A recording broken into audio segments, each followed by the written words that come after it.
بسم آب بسم وال بسم منفس قدس أملاك آمين كما يكأنه سدرا بثنايس قابير سلام لكم سمتلو الزقابير كابش أف نجاف لو من الصباحن نزل العالم تمسكن انت خبر نخون نايلم عن سؤال لكم كا بزعبة أبونا ملأك من كرات من مقرمة وندو زي أقربوه نايل بلوت فوسي أب قدسي سفانس أبدي سابا خوينو بزعبة عينة الله نتولد خساب كندي أطف عناوي وأطفئي عناوي تولد زخون عينة الله كم يجرو بالحاتو إذا شجرنا خم يجرو سباز عن ولده خم يجرو عن زلوا كم ولده خم يجرو كول ولده نا توالد إذا شجرنا زلوا بدك مصنعة عينة الله زارب لا فالف زل عينة الله يمزح حفتنا خوين والتي سلازي تقدسنا نسمعيه كان مجمع رسم ودات خان نسمعيه إذا قال في عبينا ينكحنا وسلازي نفلت نفسه كذي تمرتي زفنا زلوا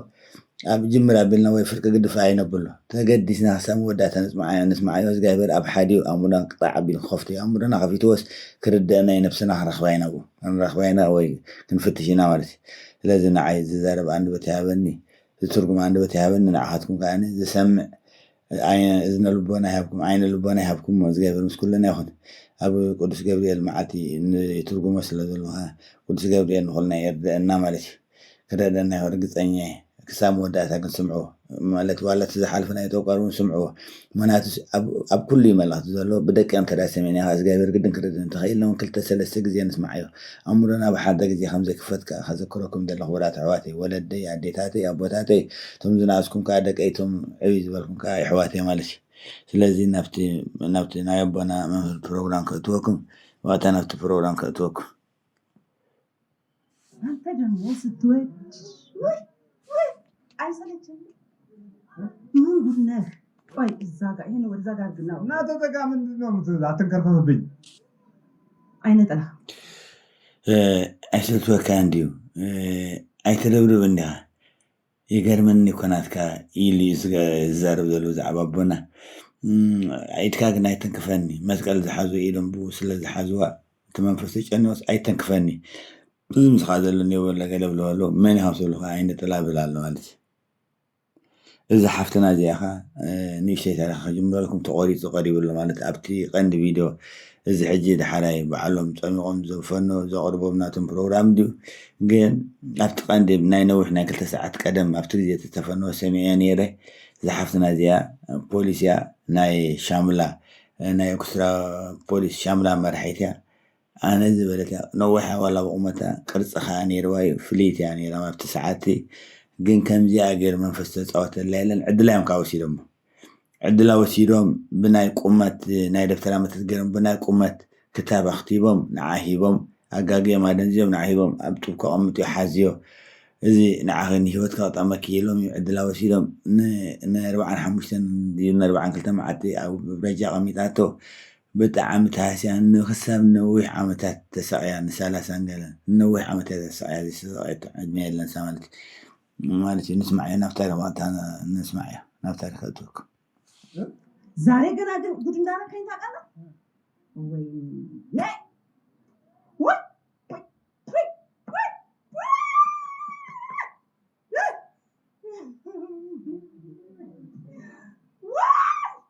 من دنا من أركين تقابل إننا تناقر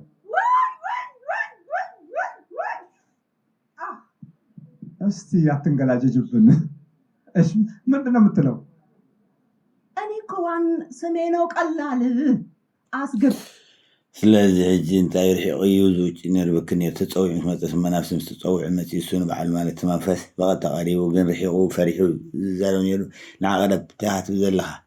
سيلك عقشكي شايتو الليل أمو قريبو مس قريبها أنا عينت الله سمنا قليل مبد بهارياتنا حادقين يايو تلقينا نحن عنقوة لنا ركاقتينا يدو زلو الناس وشوفوني من يانتر قايلك أني زيكالك قلال أوران لك مدمت عينة تلاسم كونو قلال بدنبي مالت عيقر علا كاسي بإيد كايت حازني تمسك أزلو إيد كايت نتمسك أزل حازو إيدهم يتسليوه نيدهم تلحدك ما مسك الكحيزهم لسلو ذلو حجينا تمسك ألنتي مسك أزل حازو إيدهم تسلو عيت حازني تنكفني نحنا قلل مثلك ዕንቆት ጥልቀት ዘለና ስኢልካ ጥራሕ ሰምዐኒ ይብል ኣሎ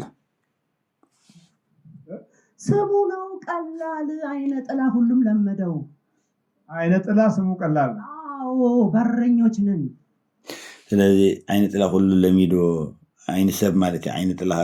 ቶም ዘይፈልጡ ሕዋት አይነ ጥላ ማለት አይነ ሰብ ማለት አይነ ሰብ በልዑ አይነ ሰብ ጓሒዞ አይነ ከም ዝገለይና ምሽ ንብል ስለዚህ አይነ ጥላኻ ሽሙ ቀሊል እምበር ጥልቀት ዘለና በረኛ ዝብሎ ዘለኻ ፖርቴሌና ማለት ሓለውቲ ማለት ሓለውቲ ገዛዮም ፖርቴሌ ነነብስና ህይወትና ዝቋፅር ማለት ህይወትና ዝሕልውና ለኮን ዝቋፅር ማለት ፖርቴሌ ኮይኖም ናብ ድሌትና ከምቲ ፖርቴሌ ንኽዕሰሩ ቋፅራ ንህይወትና ከም ገና የማእዝን ቋፅሩ ናብ ዝደለይዎ ማለት ይኣስሩና ማለት በኋላ አዛርባኻ በቃ ስማችን ቀላል ነው ስራችን ጥልቅ ነው ስለዚህ ስምና ቀሊል እዩ ታውቃለህ ስማችሁ ቀላል ስራሕና ግን ጥልቅ እዩ በስ ዕንቆት አለው ስራሕና ቀላል ረቀቅቲና ንሕና ብልሃል አይነ ስምና መገ ቀሊል እዩ ይሄኛውን አይን አይደለም እናጠላው የውስጥን አይን ስለዚህ አይነ ጥላ ክንበሃል ከለና ከኣኒ ጥላ ማለት ፅላል ማለት እንዲሁ ሕጂ ናይ ዓይኒ ጥላ ማለት ሕጂ ናይ ዓይኒ ጥላ ማለት ከዓ ነዚ ዓይኒ ነትሪኦ ዘለካ ዓይኒ ኮይና ነፅልሎ እቲ ናይ ውሽጢ ዓይኒ ልቦና ኢና ንሕዞ ንዑ ኢና ንደፍኖ ንዑ ኢና ንዕውረ ብላ ኣሎ ስለዚ ምሽ ዓይኒ ልቦና ኣለና ውሽጥና ምስትውዓል ምርህራህ ገለ ንብሎ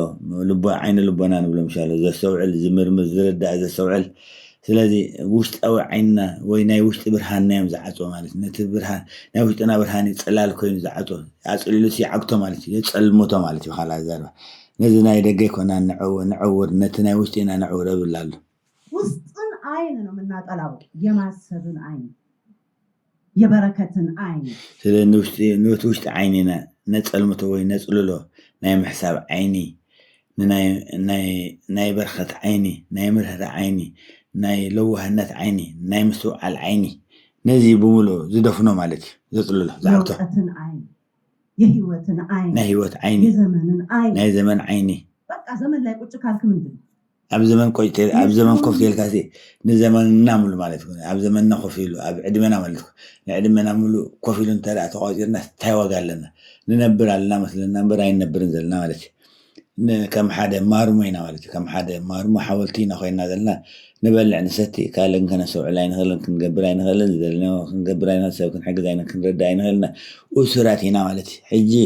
ነዚ ውሽጣዊ ልቦናና ከምዚ ገይሩ ምስ ደፈነ ኢና ነዚ ስር ዓይነ ጥላ ሓደገኛ እዩ እዚ ከዓ ንእሽተይ ጠቋሪ ሓደገኛ እዩ ምስ ጠቋሪ ስራሕ እዩ ዝውን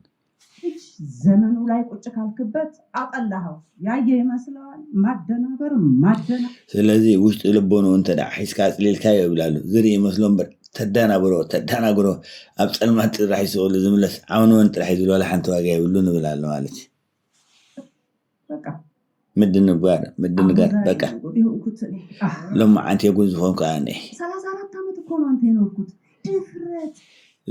ኣነሲ ሎማ ዓንቲ የተዋሪደ 34 ዓመት ኮይም ይነብር ነይረ ነጊሰው ኮይ ነይረ ሎማ ዓንቲ ድፍረትካ ግን ድፍረትካ ኣብየት ድፍረት ብላሉ ድፍረትካ አይደለ ድፍረትካ ኣብየት ድፍረት ገሪሞ ይኸ አቤት አይ ጉድ አቤት ተሰብስቦልሃል ጉድ ሊሆን እቺኛዋና ዞራትና በደንብ ወደ አዳም ሰባት አክብልካ ጉድ ክኸውን ብላለ ተቃልዒና ማለት ይበኻላ ዘርባ ሰብታ አክብልካ ከንዋደድ ጉድ ክኸውን ዝገርም ይገለ ብላለ ሓሪቑ ማለት እንዲሁ ግን ይዛረባለኻ እዚ ዝዛረብ ዘለኻ ሰው ኢሉ ከይመስለኩም ስለተተሓዘውን ጥራሕ ኮን ኣብ ርእሲ ትሓዝሲ ሰዓት ኣኺሉ ዝገበርከ ቃልዑ ደልዩ ምስጢር ናይቲ ዓይነት ጠላ ሰባት ክርዳእ ከነሰውዕ ስለ ዘለና እግዚአብሔር ዘለፋልፈ ዘሎ ምርት ብምጽዋዕ ጥራሕ ደይኮነ ወይ ኣብኦም ስለ ዝቐረበ ጥራሕ እግዚአብሔር ናብኦም ኣምፂዎ ብዙሕ ግዜ ተማሊሳ ብፀበል እዚ ብዙሕ ግዜ ካብ ዝወፅላ ነይሮም ድሕሪ ነዊሕ ግዜ እዚ ናይ መወዳእታ ዝገበር ናይ መወዳእታ መዛዘም ነዚ ገይሩላ እምበር ብዙሕ ግዜ ከይተቃልዑሲ ፀበል እንዳተሓፀበት ክዋ ቅዱስ ኢለኹ ትልከ ነይራ ምስ ኩሉ ህዝቢ ኣብቲ ጉባኤት እንዳተሳተፈት ብዙሕ ግዜ ተማላሊሳ ከም ኣተሃሲኻ ሰብየልን ቀሲልና ታሪክ ንሰምዕ ኢና ኩልና ከኣኹም ተሃሰና ይኽህልወና ነዚ ሰሚዕና ኣብ ነፍስና ክንፍትሽና ብዙሓት ከምዚ ዓይነት ዝገጠመና ሰባት ወይ ዝገጠሙ ሰባት ንፈልጦም ቤተሰብና ኮኑ ክእሉ ዕሩኽትና ኮኑ መሓዝና ክእሉ እዮም ንስማዓዮ ሸር ንበሎ ሰባት ክልወጡ ንቃለስ ሰብ ንሓደ ሰብ ምድሓን ንዓና በረከት مسمعنا ترحب خل كيم مثلكم نحادة سبتدا شير جرنا ردينا كومنت تستحفنا لايك ترايرنا نعنا بركة إذا نورمال كيم مثلكم إذا لايك مقبار لكم شير مقبار لكم كومنت مسحب لكم نورمال كيم مثلكم ناي بحق بركة يزلوا بركة خاطري وهم توحنكم تري وهم نورمال كيم مثلكم تقدسكم قبروا أنا نتي سب نخريكم كن زعلكم زلوا سو عبي وثنا لو تسلا زلوا يرد نسلا زخاني بزح نجر كارخي يقول لي أنا نبعلي لما سلا قوياو استنو دزاردنا لورال أنا لك عامت منور قلال انداي مسفل 34 عامت منبر أب نفسها سكالي كمثلك مسكالك اللي يدك اللي هيتحزنوا هنقرأك يا أسيل يبلالو عليك 34 ዓመት ግን ጡረታ አትወጣም እድሜ በመለኪያ አይለካም ይኸውልህ ስሜ አይነጥላ ነው ዛር አስገባለሁ በዛርም ቢስሉኝ ከዛ ከፍልና ራምፓውን ይገባለሁ ስለዚህ እንት የሚለው መቦና ጡረታ አይተወጥ አይሰርሕ ስኢልካ ንሰብ ጥራሕ ትበልዕ እስታይ ከም ዘለዎስ ስማዕ ከነገረካ ኸኢሉ እሱ ማለት እዩ መንፈስካ እንታይ ዝብል ዘሎ ኣነ የጥቅዕ ብኣይቲ ዘይኮይኑለይ ንዛር ይፅውዖ ንዛር እቲ ኸ የጥቅዖ ንሰብ بزارت ذي تعويض خا نرام بام تي خاني بو خياتكو نوع انت زي ابيون ولا او قاري خطو على الكحل وانك طوع اخي مالت ولا كل تص زخونه من فزم سحابي بعلتي بخلا زيرو ما نفس سحابي زي ناير غاني نونك سحابي خليدي ترمامسنا يترمامس يقرر زمان علقت علقتش هجن دا مالتي ناي رامبا منفس امتي ناي بودا منفس امتي وي كان ناي زار منفس امتي هيوت يترامسوح الصغير بلون سمو خابو حجي خيت زمن تودي لي تودل حجي خيت مالتي يقتلو يزبزل مالتي يقتلو حجي خيت نفسير مالتي سلازي زمن تودي لي تودل اي تعاوتي دي تعاوت كن بلا مالتي قدام لجي 50 ይሆናል ወይ 60 ይሆናል ወይ እንግዲህ እሱ ይሰጣውን እሱ ያውቀዋል እዛች ላይ ቁጭ ብለን አጣጥመን መጨረስ ነው ስለዚህ ናይ አዳም ሰብ ናይ ወዳ አዳም 50 ሆነ ኸል ዕድሜ ወይ 60 ሆነ ኸል ወይ ካለ ሆነ ኸል እሱ ዝሃቦ ይብላል ንዝገበር ማለት እዩ ዝገበር ዝሃቦ ሆነ ኸል ግን ንሕና ግን ኣብ ዘመንጎ ዘኣቲና ጣዕምና ከም ጥዕመና ጌርና አጨንቅና ጽና ሐሲና عبدنا دي تصلينا تقينا حزنا نخيد بلال ማለት ዕድሜና ወይ ሕጥረልና ይበኻል ኣዛር ማለት እዩ እምበር በቲ ዝገበር ዝሃበና ነብተን ሆነ ቁጥብ ዕድሜና ሕጥሩን ቃለስ እዩ ግን ዝገበር ካሶ ኢልሪየና ማለት ኣይኮን እንታይ ዳ ናብ ዝገበር ስለዚ ጽውዕ ስለዚ ጽሊ ስለዚ ናብ ዝገበር ስለዚ ሓተና እምበር ሰኡሊ ይርየና መንፈስኩም ገይሩ ሰኡሊ ወስደና ይክልን ዝገበር ከይፈቀደ ወስደና ይክልን ስለዚ መንፈስ ወስደና ከለውን ብናትና ሓጢያት ብናትና ፀገም ብናትና ሽግር ዝገበር ሰኡሊ ይርየና ፈቂዱሎ ማለት እዩ ዝገበር ከይፈቀደ ولا عسرت قدي منفس قال لنا يفتن منفس قاتل يفتن انا بعلي كافتم انا منفس قال لنا تفتن كسبي حوكم يا مالك ما انا عايز ثلاثه قدي بحرقه ابحدقه بتحني ثلاثه قدي قتل لنا فتنو ثلاثه قدي انا يكاله تاوتي ان قال ماني سريح وتين مالك سريح وتين نابز خانه متين زارب الله هذا معلت زغبر بس قدو مسكر اللي انت هنا هذا معلت خان زارب له خنا عللن هلنا ግን بعثر شيء ساعات خي اخله ወይ እግዚአብሔር ሰኡሉ ኸይራየካ መንፈስ ቀለካ ይከደን ግን በናትካ ኃጢአት ብናትና ኃጢአት ብናና ፀገም እግዚአብሔር ስም ይብልሞ ትም ምስበለ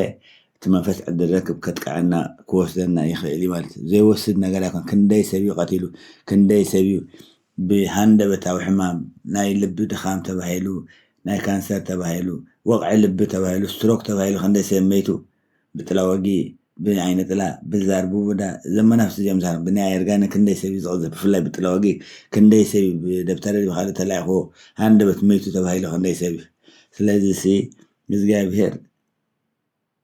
تم سلازي بلا بنهنا حاتيات معنا بنهنا تقام سئلوا يرين تم سبلا احنا نهنا فقاد مالتي ما ناس جابر نايب حق انت رد ان وكاف سدرانا ونصلي دوم سودو قرب ترد تلمينا ملاسي ندحنا أما صحاب قدس وني بليكو أبونا داويت علم أنه خص خبز حق زي لم يزل مزمور داويت تيس عن حد إنه بعلهم يزل عندما يخص خكاية عندما يخص خكاية تسأل المسألة خاصة تمن قبلك ترقت يا حنتي قبل خانم عندما هو خص خكاية خازبل سلذا من كان سلذا من كان سلذا مسكن كاني خص خكاية لوين عبد المزمور تيس عن حد أو أعطينا هرينا خلينا أبونا داوت نمسيون عدمة توسخون أما صحاب قدس بزح حسب الناس جايبر حيثم عدمة توسخ له سلذي أيكون أن تزوسنا عدمسي عدمون حاتينا زغابر وسخنا جن أنصار زخا السيطان كان قال كلنا نزغابر كابس غابر كان حكى لنا أما تمثل زيناتو عدمنا من لغاية ردنا منفس نقص منفس نزار نبودان أين طلعنا زون لنا منافس بوم تاثيرنا نعم كان قال قسر النبر يقذفونا يا مالتي زغابر كاسو إلا نافق عليه نافق عليه لزخنا سو إلا رينا تحدقا نابانا خمس زخل خلي إلا مالتي بقى هلنكا አጣጥሞ መጨረስ መላስ ነው። መላስ ታውቃለህ?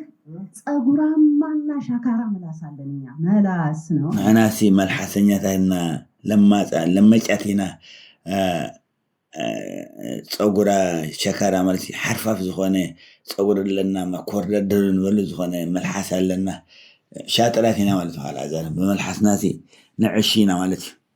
በመልሐስ ጥራሕ ወንደ ይኮነ በሐሳብ ከያብ አንድ በትና ኮይኑ ዛሬ ሓደ እንደገና በአእምሮና ኸይኒኩ ሐሳብና ነበተልናሲ ሓድሽ ሐሳብ እንደበተጥዕየር ዝነጥቀና ሓደገኛ እዩ ሓሳብ ከይንቐበል ብፍላይ ክንፅልኸልና ዝመፀና ሓሳብ ብጣዕሚ ምፅናዕ የድልየ እዞም ኣሕዋተይ ክቡራት ወለደይ ኣብ ፀሎት ክንኣትኸልና ዝመፀና ሓሳብ ብጣዕሚ የድልየን ጥንቃ የድልየና ናይ እግዚኣብሔር ድዩ ናይ ሰይጣንሲ ነለልዮ ምግሳፅ ከዓ ንልመት ዘይከውን ኣብ ፀሎት ኣብ ዘይለና ለሓሳብ ክመፀና ኣሎ እዚ ናተይ ሓሳብ ኮነ እግዚኣብሔር ካብ ስላሴ ስም ስራሕካ ዘወብል ሓሳብ ካታለ ብግማደ ውፅኻ ተኣሰር ክምባል ክንለምድ ኣለና አይነጥላ አይነጥላ ስሙ እኮ ነው ቀላል። አበሻ እኮ ሽንት ሲሸና ብቻ ነው አይነጥላ የሚለው እቲ ሽሙ እኮ ይቀላል። ሓበሻሲ አይነጥላ ሽንት ጥራሕ ይዘሽን ይብል ምሽ ሕጂ ቆልዓ ኣብ ዓራድ ሸን ገለ ሸን ኮነ አይነጥላ ሽግር ምዃኑ ይንረሳሕ እዩ ኣብ ዓራት ቆልዑት ክሳብ 10 ዓመት ክሳብ 15 ዓመት ዋለለዮም ክኾኑ ኸልዮም ሽንቶም ክቋፅሩ ዘይክሉ ለይቲ ኣብ በረኻ ዘለዎ መሲሎም ወይ ኣብ ሸቓ ዘለዎ መሲሎም ኣብ ዓራት ሸኑሲ ናይዚ አይነጥላ ሽግር እንዲሁ ሕጂ ሓበሻ እንታይ እዩ ዘሎ ሓበሻሲ አይነጥላ ሽንቲ ጥራሕ ዘሽን ዝመስሎ እምበር ንሕና ግን ካብኡ ዝረቐቕና ኢና ብጣዕሚ ሓደገኛታት ዝረቐቕና ኢና ኢሉስ ብዛዕባ ነፍሱ ይነግር ኣሎ ክነግር ግን ደልዩ ከይመስለኩም እዚ ዝነግሮ ዘሎ ስኢሉ ይኮነን ወይ ሓቲቶም ኣይኮነን ከይሓቲትዎ ባዕሉ ዝነግር ዘሎ ፀብፃዊ ይነግር ኣሎ ግን ብዝጋቤር ተገዲዱ ነዚ ምስጢሪ ዝኽቃላዕ ስለዘለየ ብዝጋቤር ተኣዚዙ ዝነግር ዘሎ ክቡራት ኣሕዋተይ ስንት ሽጀና ብቻ አልጋ ላይ ሲሸና ብቻ አይነጥላ አላወቀም። ስራው ጥልቅ ነው። አይነጥላ ነው በቃ። ስለዚ ኣብ ዓራት ጥራሕ ክሸን ቆልዓይ አይነጥላ ደሽን ጥራሕ ይመስሎ ግን ኣይፈለጠን ንሕና ጥልቂና ዕንቆት ኣለና ይፈለጠና ሰብ ብላለ ማለት أنا حدقني هاتين رقعتنا بلال ويني أنت تدبك هنا بل وأنا تحبيني ركو سيروني وانا كم سراوني بقى بروكوني سيم كاردونا بقى ወይ ፒን ኮዱ በለኝ ስለዚህ ተሓቢአን ነረ ዘመናት ሙሉ ዝኹሉ ምክንያቱ ኣብቲ ፀበል ምሽ ብዙሕ ግዜያት ማለት ነራ ሕጂቶም ካልኦት ብዙሓት መናፍቲ ኮሳቶም ተኣሲሮም ለቡዳ ኾኑ ዘር ክኾኑ ኩሎም ወፂኦም ለም ይወፁ ነይሮም ኣምነት ወከብ ፀበል ክሰት ተኸላቕ ቅዱስ ክሎ ክዋ ከለዉ ኣቦና ኣብቲ ዝተሓበሩ ናሉ ከምኡ ክግበረሎም ከሎ ይወፁ ላዮም ነይሮም እዞም ካልኦት ኩሎም ወፂኦም ላዮም ግን እዚ ዓይነት ጥላት ሓቢእ ነይሩ ማለት ሓቢአ ነይረ ኣነ እኮ በረኛ ይብላሉ ማለት በረኛ ማለት ከዓ ፖርቴለ ማለት ሓለው ልዳት ማለት አይዋ ፒን ኮድ ይኻተበሎስ ወይ ኣነ ፒን ኮድ ይብሎም ኣሎ ሲሙ ሳይሆን ፒን ኮዱ ነው ሲሙ ዘይኮን ኮድ ሴም ካርድ ዘይኮን ኮስ ኣነ ፒን ኮድ ይብላል ያስከና ሒዝካና ሕጂግን ሒዝካና ተዋዲና እምበር ኣነ ሴም ካርድ ዘይኮን ኮስ ፒን ኮድ ኣነ ቀንዲ መፍትሒ ኣነ ብላለ መፍትሒ ቁልፊ ይብላል ማለት ፒን ኮድ ነኝ እኔ በቃ ሌላ መሙላት ነው ላይ መሙላት ነው ማስገባት ማስወጣት ካለ አብለለ ምምጻይ ምእታው ሙጻ ምክንያቱ እዚ መናፍስ ጽውያ መናፍስ እንዳጽውያ ሓሳብ እንደመሰለ ወይ ናፍቲ ሕጂ ኮ ሰዓት ደስ ይልካሉ ሓንጎ የጨናና ብነት ሓንጎልና የጨናና ጻጽ ገብረና እስክፍረሽ ከሆነ ስናብ ሓደ መዘነጋዕ ኸይድ ንብል ናብ እንዳው ገይላና ኸይድ ወይ ናብ ናዳንስ ንኸይድ ናብ ክለብ ናይት ንኸይድ እስኪ ዋላ በስ ጻጽ ሕማጽ ምዕንሉስ ከሓንቲ ክልተ ቢራ ክሰት ክኸይድ ንብል ቢራ ንሰት ብየና እውን ሓድር ገለ ንገብር ንሱ ዶም ሓሳብ ማለት ከምኡ ኣጨኖ የውፅእ ስለዝኾነ ሰራዊት እክብ የውፅእ ማለት ይዝርግሕ ማለት ከውፅእ ከሎ ናብ ካልእ ኣይኮነን ከዘወፅእ ካባና ናብ ካልእ ይፍኑ እንደገና ካልእ ናባና የቱ ካባና እውን ናብ ካልእ ይፍኑ የራብሕ ማለት ባክተርያ እዩ ዝበሃለ በኻላት ባክተርያ ምሽ ርእሲ ብርእሱ እንዳተራብሒ ዝኸይድ ባክተርያ እዩ ዝኸዓ ካብ ባክተርያ እውን ዝገደደ እንዲ ግን ልክ ከም ባክተርያ ማለት እዩ ባህርያቱ አባት ሆኖ የሚመጣውን የአባትን ባህሪ ማወቅ ልጅ ሆኖ የሚመጣውን የልጅን ባህሪ ማወቅ ባል ሆኖ የሚመጣውን የባልን አዘባርቀ ሕጂ ኣብ ዙርያ ውሕጂ ትብሎ ዘሎ ኣቦ ኮይኑ ተመፂኡ ናይ ኣቦ ባህሪ ምፅናዕ ቆልዓ ኮይኑ ተመፂኡ ናይ ቆልዓ ባህሪ ምፅናዕ ሰበይቲ ኮይና ተመፂኣ ናይ ሰበይቲ ባህሪ ምፅናዕ ሰብኣይ ኮይኑ ተመፂኡ ናይ ሰብኣይ ባህሪ ምፅናዕ ባህርያና ዝፅንዑ ተናቢቦም ባህርያትና ፅኒዑ ከዓ እቲ መጥቃዕቲ ዝፍፅመልና ማለት እዩ ይዘባርቑ ከዓ ነዚ ዘባሪቑ ኣደን ወድን ከም ዘይራድኡ ገብሮም ኣቦን ወድን ከም ዘይራድኦም ገብሮም ኣደን ጓልን ከም ዘይራድኣ ገብሮም ሓውን ሓው ከም ዘይራድኣ ገብሮም ሓሳቦም ኣይሰምዑ ዕላሎም ኣይሰምዑ ኣንፃር እቲ ሓደ ዝሓስቦ እቲ ሓደ ይቅበሉን እቲ ሓደ ዝዕሎ እቲ ሓደ ይቅበሉን እቲ ሓደ ናይቲ ሓደ ክናቅ እቲ ሓደ ናይቲ ሓደ ክንቋሽሽ እቲ ሓደ ናይቲ ሓደ ክስታይ ክገብር እዩ ዘዋርደና ማለት እዩ ዋላ ሓሳብ እዩ ዝቅበል ዕላል ናይ ኣሕዋትካ ይተቐበልና ኣብቲ ውሽጢ ኣሕዋት ባዕሉ ዕላሎም ከም ዘይራድኡ ገብሮ ኣቦን ኣደን ከም ዘይራድኡ ገብሮ ኣቦን ወድን ከም ዘይራድኡ ገብሮ ኣደን ጓልን ከም ዘይራድኡ ንገብረን ማለት እዩ አርቀ ያዳም ልጅ አዘባርቀ መልቀቅ ስለዚህ ንኣዳም ንወዲ ኣዳም ሰብሲ ኣዘባሪካ ማለት ሓዋዊስካ ኣዳና ጌርካ ኣዘባሪካ ዝብርቕ ናይ ዝብርቕ መንፈስ እውን ናእትዩ ማለት እዩ ኣዘባሪካ ሓዋዊስካ ናብ ሰብ ምልቃቅ እዩ ከምኡ ጌርካ ተጨንቆ ማለት እዩ ብካልእ ኣዛረባ ይብል ኣሎ ባዕሉት መንፈስ ዝብሎ ዘሎ አስቀምጦ ችግር የለም ነፀላ ቀምጢ ተባሂሉ የትም ቦታ ቁጭ አድርገው አዘባርቀ አስሮ በቃ ናቱን ይኸውልህ አሁን አንተ ራስህ እዚህ ቆመህ ስታስተምር የሚሰማህ የለም እንጂ ቃሉ ብቻ ይበቃ አንጎላችንን እኮ ነው እኛን ያዞራል ሕጂ ኣብዚ ምስጢር ከኣዛረባሉ ሕጂ ኣብዚ ንኣዘባሪቕና ዘባርና ከምኡ ጌርና ኢና ነፀልሎም ምስ በለ ሕጂ ኣብዚ ወዲ ኣዳም ኣይርድኦን እምበር ንዓና እዚ ስኻ ትምህሮ ዘለካ እቲ ወንጌል ጥራሕ ናይ መፅሓፍ ቅዱስ ወንጌል ጥራሕ ትምህሮ ዘለካ ቃልሲ ነዚ ንባዕሉ ኣእምሮና ጠውዩ የጨነቐና ሰላም እዩ ዝኸለአና ብኡ እውን ክንዋር ክንእሰር ንኽእል ኢና ማለት እዩ ብኡ ሰላም እዩ ዝኸለአና ግን እዚ ኣዳም ኣይሰምዖን እዩ በዚ ውፅኡ በቲ ይሰዶ እሱ ይፀገሙ ይብል ኣሎ ማለት ይምስክር እዩ ዘሎ ብካልእ ኣዛረባ ይምስክር እዩ ዘሎ ስለዚ ነዚ ኣቦና ዝምህርዎ ክሳብ ክንደይ ንመንፈስ ከም ዘጨንቆ ድምፂ ናቶም ትምህርቲ ክሳብ ክንደይ መንፈስ ከም ዘጨንቆ ሰላም ክሳብ ክንደይ ከም ዘስእኖ ብልክዕ ይዛረብ እዩ ዘሎ ባዕሉ ይዛረብ እዩ ዘሎ ማለት እዩ ይገልፅ እዩ ዘሎ ካብዚ ንላዕለስ መረዳእታ መቸን ካልእ ክህልወና አይክእልን ልባቸው ሩህሩህ የሆነው ሩህሩሆች ላይ አለን አንቆይም ለዚህ ነው ትንሽ ቀን ጉዳይ ረበከን በመጣች ወር ባልሞላት ጊዜ ጉድ ሆነችው ልባት ኦኬ ኣብዚ ሕጂ ሓደ ፍልይ ዝበለ ምስጢር እዩ ዝዓሊ ዘሎ ልቦም ርህሩህ ዝኾኑ ወይ ልበን ርህሩህ ዝኾነ ኣብአን ክንቅመጥ ዕድል የብልናን ክንፃወር ኣይንኽእልና ሕጂ ብባህሪኡ መንፈስ ክቡራት ኣሕዋተይ ዋላ ኣነ እውን ብግብሪ ዝደኣኹ ኣብዘን ንኣሽቱ ኣሕዋተይ ዝሕግዘን ሓደ ክልተ ድኾና እተን ለዋህ ልበን ዝኾና መንፈስ ሓንሳብ ንስገድ ከይልከን ብሓንሳብ ተዳእ ሰጊድካ ወይ ብሓንሳብ ንእሽተይ መቁጠርያ ተዳእ ተቐንካ ሰኢሉ ዝውጭጭ ዋላ ኣነ ካብ ዝረኣኹ ካብ ዝገረመኒ ማለት እዩ ምክንያቱ ልብና እንተዳ ርህሩህ ኮይኑ ናይ ብሓቂ ርህሩሃት ንኩሉ ፅቡቅ ንሓስብ ናይ ብሓቂ ርህሩህ ኮይኑ ንረብሓ ንገለ ኢልና ዘይኮናሲ ተፈጥሮና ርህሩህ እንተዳ ኮይኑ መንፈስ ኣባና ክቕመጥ ኣይክእልን ዋላ ንእሽተይ ንፀሊ ዋላ ኣይኮነ ንእሽተይ ንፅሊ ኮይና ዋላ ዘይፅሊ ኮይና ክቕመጥ ዕድል የብሉ ስለዚ ባህርና እውን ኣገዳሲ ማለት እዩ ጭካነ እንተየልና ህልኽ እንተየልና ቀምታ እንተየልና ቀንዲ ናቱ መሳርሒ ናቱ ማለት እዩ ጥዑይ ገይረ ባዕ ዝነድቕ ጥዑይ ገይርካ ነታ ህልኽ ጥዑይ ገይሩ ዝነድቃ ነታ ፀሊእ ጥዑይ ገይሩ ዝነድቃ ነታ ቂምካ ጥዑይ ገይሩ ዝነድቃ ስለዚ ከምዚ ኣቦና እዮብ ነቲ ዝፈተኖ ሰይጣንሲ ብምስጋና ጥራሕ ዝሰርዖ ዝሰዓሮ ቦና እዮብ ሰጊዱ ዝፀልዩ ኮነ ስዒሮ ብምስጋና ናቱ ፀሎት ምስጋና ነይራ ማለት ምስጋና ንባዕሉ ክሳብ ክንደይ ንሰይጣን ከም ዘጨንቆ ከም ዘሳቅዮ ንፍለጦ እንደገና ልብና ርህሩህ እንተኮይኑ ንኩሉ ሓላይ ደንጋፅ እንተኮይንና ሰይጣን ኣባና ክቕመጥ ከም ዘይክልካ ባዕሉ ይምስክር ኣሎ ማለት እዩ ንስማዕ ዘገዲስና ግን የኛን የሚመስለው ላይ ዘመን እንፈጃለን እጂ እዚኣ ለዋህ ስለዝኾነ ብጣዕሚ ርህርህቲ ስለዝኾነት ወርሒ ክንቅመጥ እውን ዕድል ኣይረኸብናን እቶም ተሪር ልቦም ዝኾነ ግን ዘመናት ክንቅመጥ ዋላ ሓን ፀገም የብልናን ስለዚ ፀላእ ሰናይሲ ንባህርና መሲሉ እዩ ዝነብር ማለት እዩ ንባህርና ሕጂ ዝነብር ንባህርና ተጠቂሙ ሕጂ መንፈስና ምንታይ ንዓይ ዘይተቃልዐለይ ኣብዚ ኩሉ ሰብ ክልፍልፍ ኣባይ ዝኩሉ እንዳሰገድኩ እንዳፀልኹ እንተኮይኑ መንፈስ ዘይልፍልፍ ዘይእሰረለይ ከይንብል ዘን ኣሕዋተይ ስለዚ ትሽግርሲ ናይ ባህሪ ለውጢ ክንገብር ኣለና ባህርና ማለት ኣብ ባህርና ተፀጊዑ ይነብር ክህሉ ስለዝኽእል ስለዚ ሕጂ ርህርህ እንተዘምፂና ርህርህ ንኩሉ ኳ ንደቅና ንሰብኣይና ንጎረቤትና ንገለ ننفسها سينا زي كونت بغون عرها مشالو لو وهم كان لو وهاتكم انتو زي كنا فقرات حاليت انتو زي كنا بقنعنا مالتيو كاب ربحا كاب تنقل كاب كالوتينا كبادة لك عنا عاي مثلا زنورسي تعيي رزنبر زمانات كنبر خيلي مسوم ولا الناس قدون دا تسلي بلالو خمالتي وحالا زيرو زمان كنبر زايت اقمان بلالو وطا سيلبيون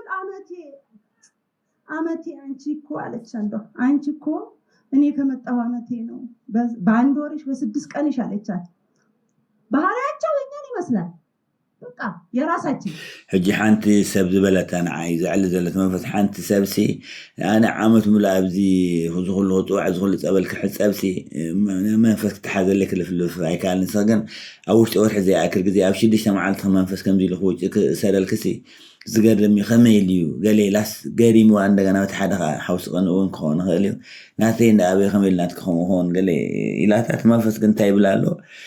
قالت بهرياتنا عنا مثل خوينا تنقبر نوصل بلال بحجر تومنا عنا مثل بهرياتهم عنا مثل ويتي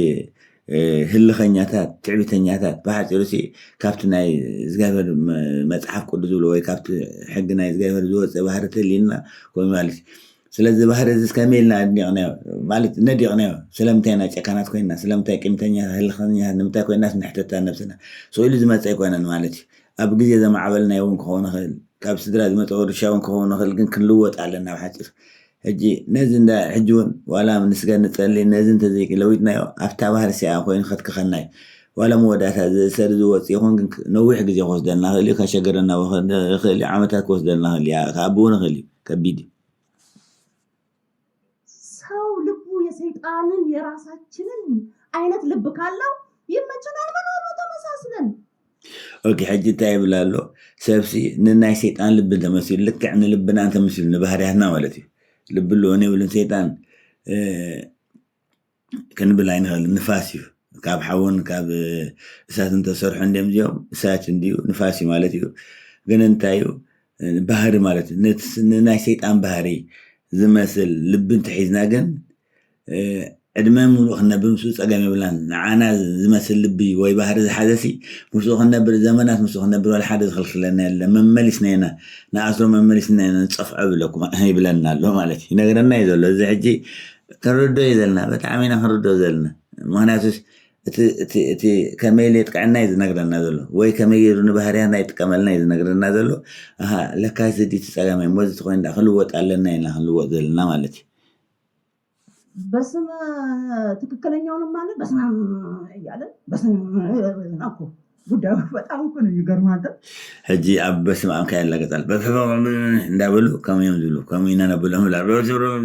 ማለት بسم آب بسم والد بسم منفس قدوس هذا أملاك لنا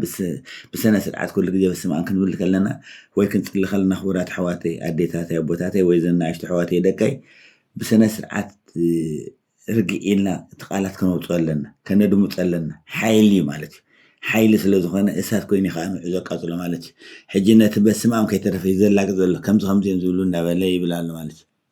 هون عندكم ميركو ريتنا وريتكم دم يدولنا كأياكم እንዴት በቃ ገብቶ ያስቀድሳል በቃ ቆሙን ጭኖ እዛ እሱ ወደዛ አትሄድ አንተ እኮ በይ አላልክም በት አልኩ በልአልከኝ አንተ በቃ እኛ ነን የምንለው ምን አስፈራ አንተ እኛ ለምናወራው ነገር አትለካ ሕጂ እንታይ እዩ ዘሎ ግደብና ብካልእ ኣንፈታይ ትኸይድ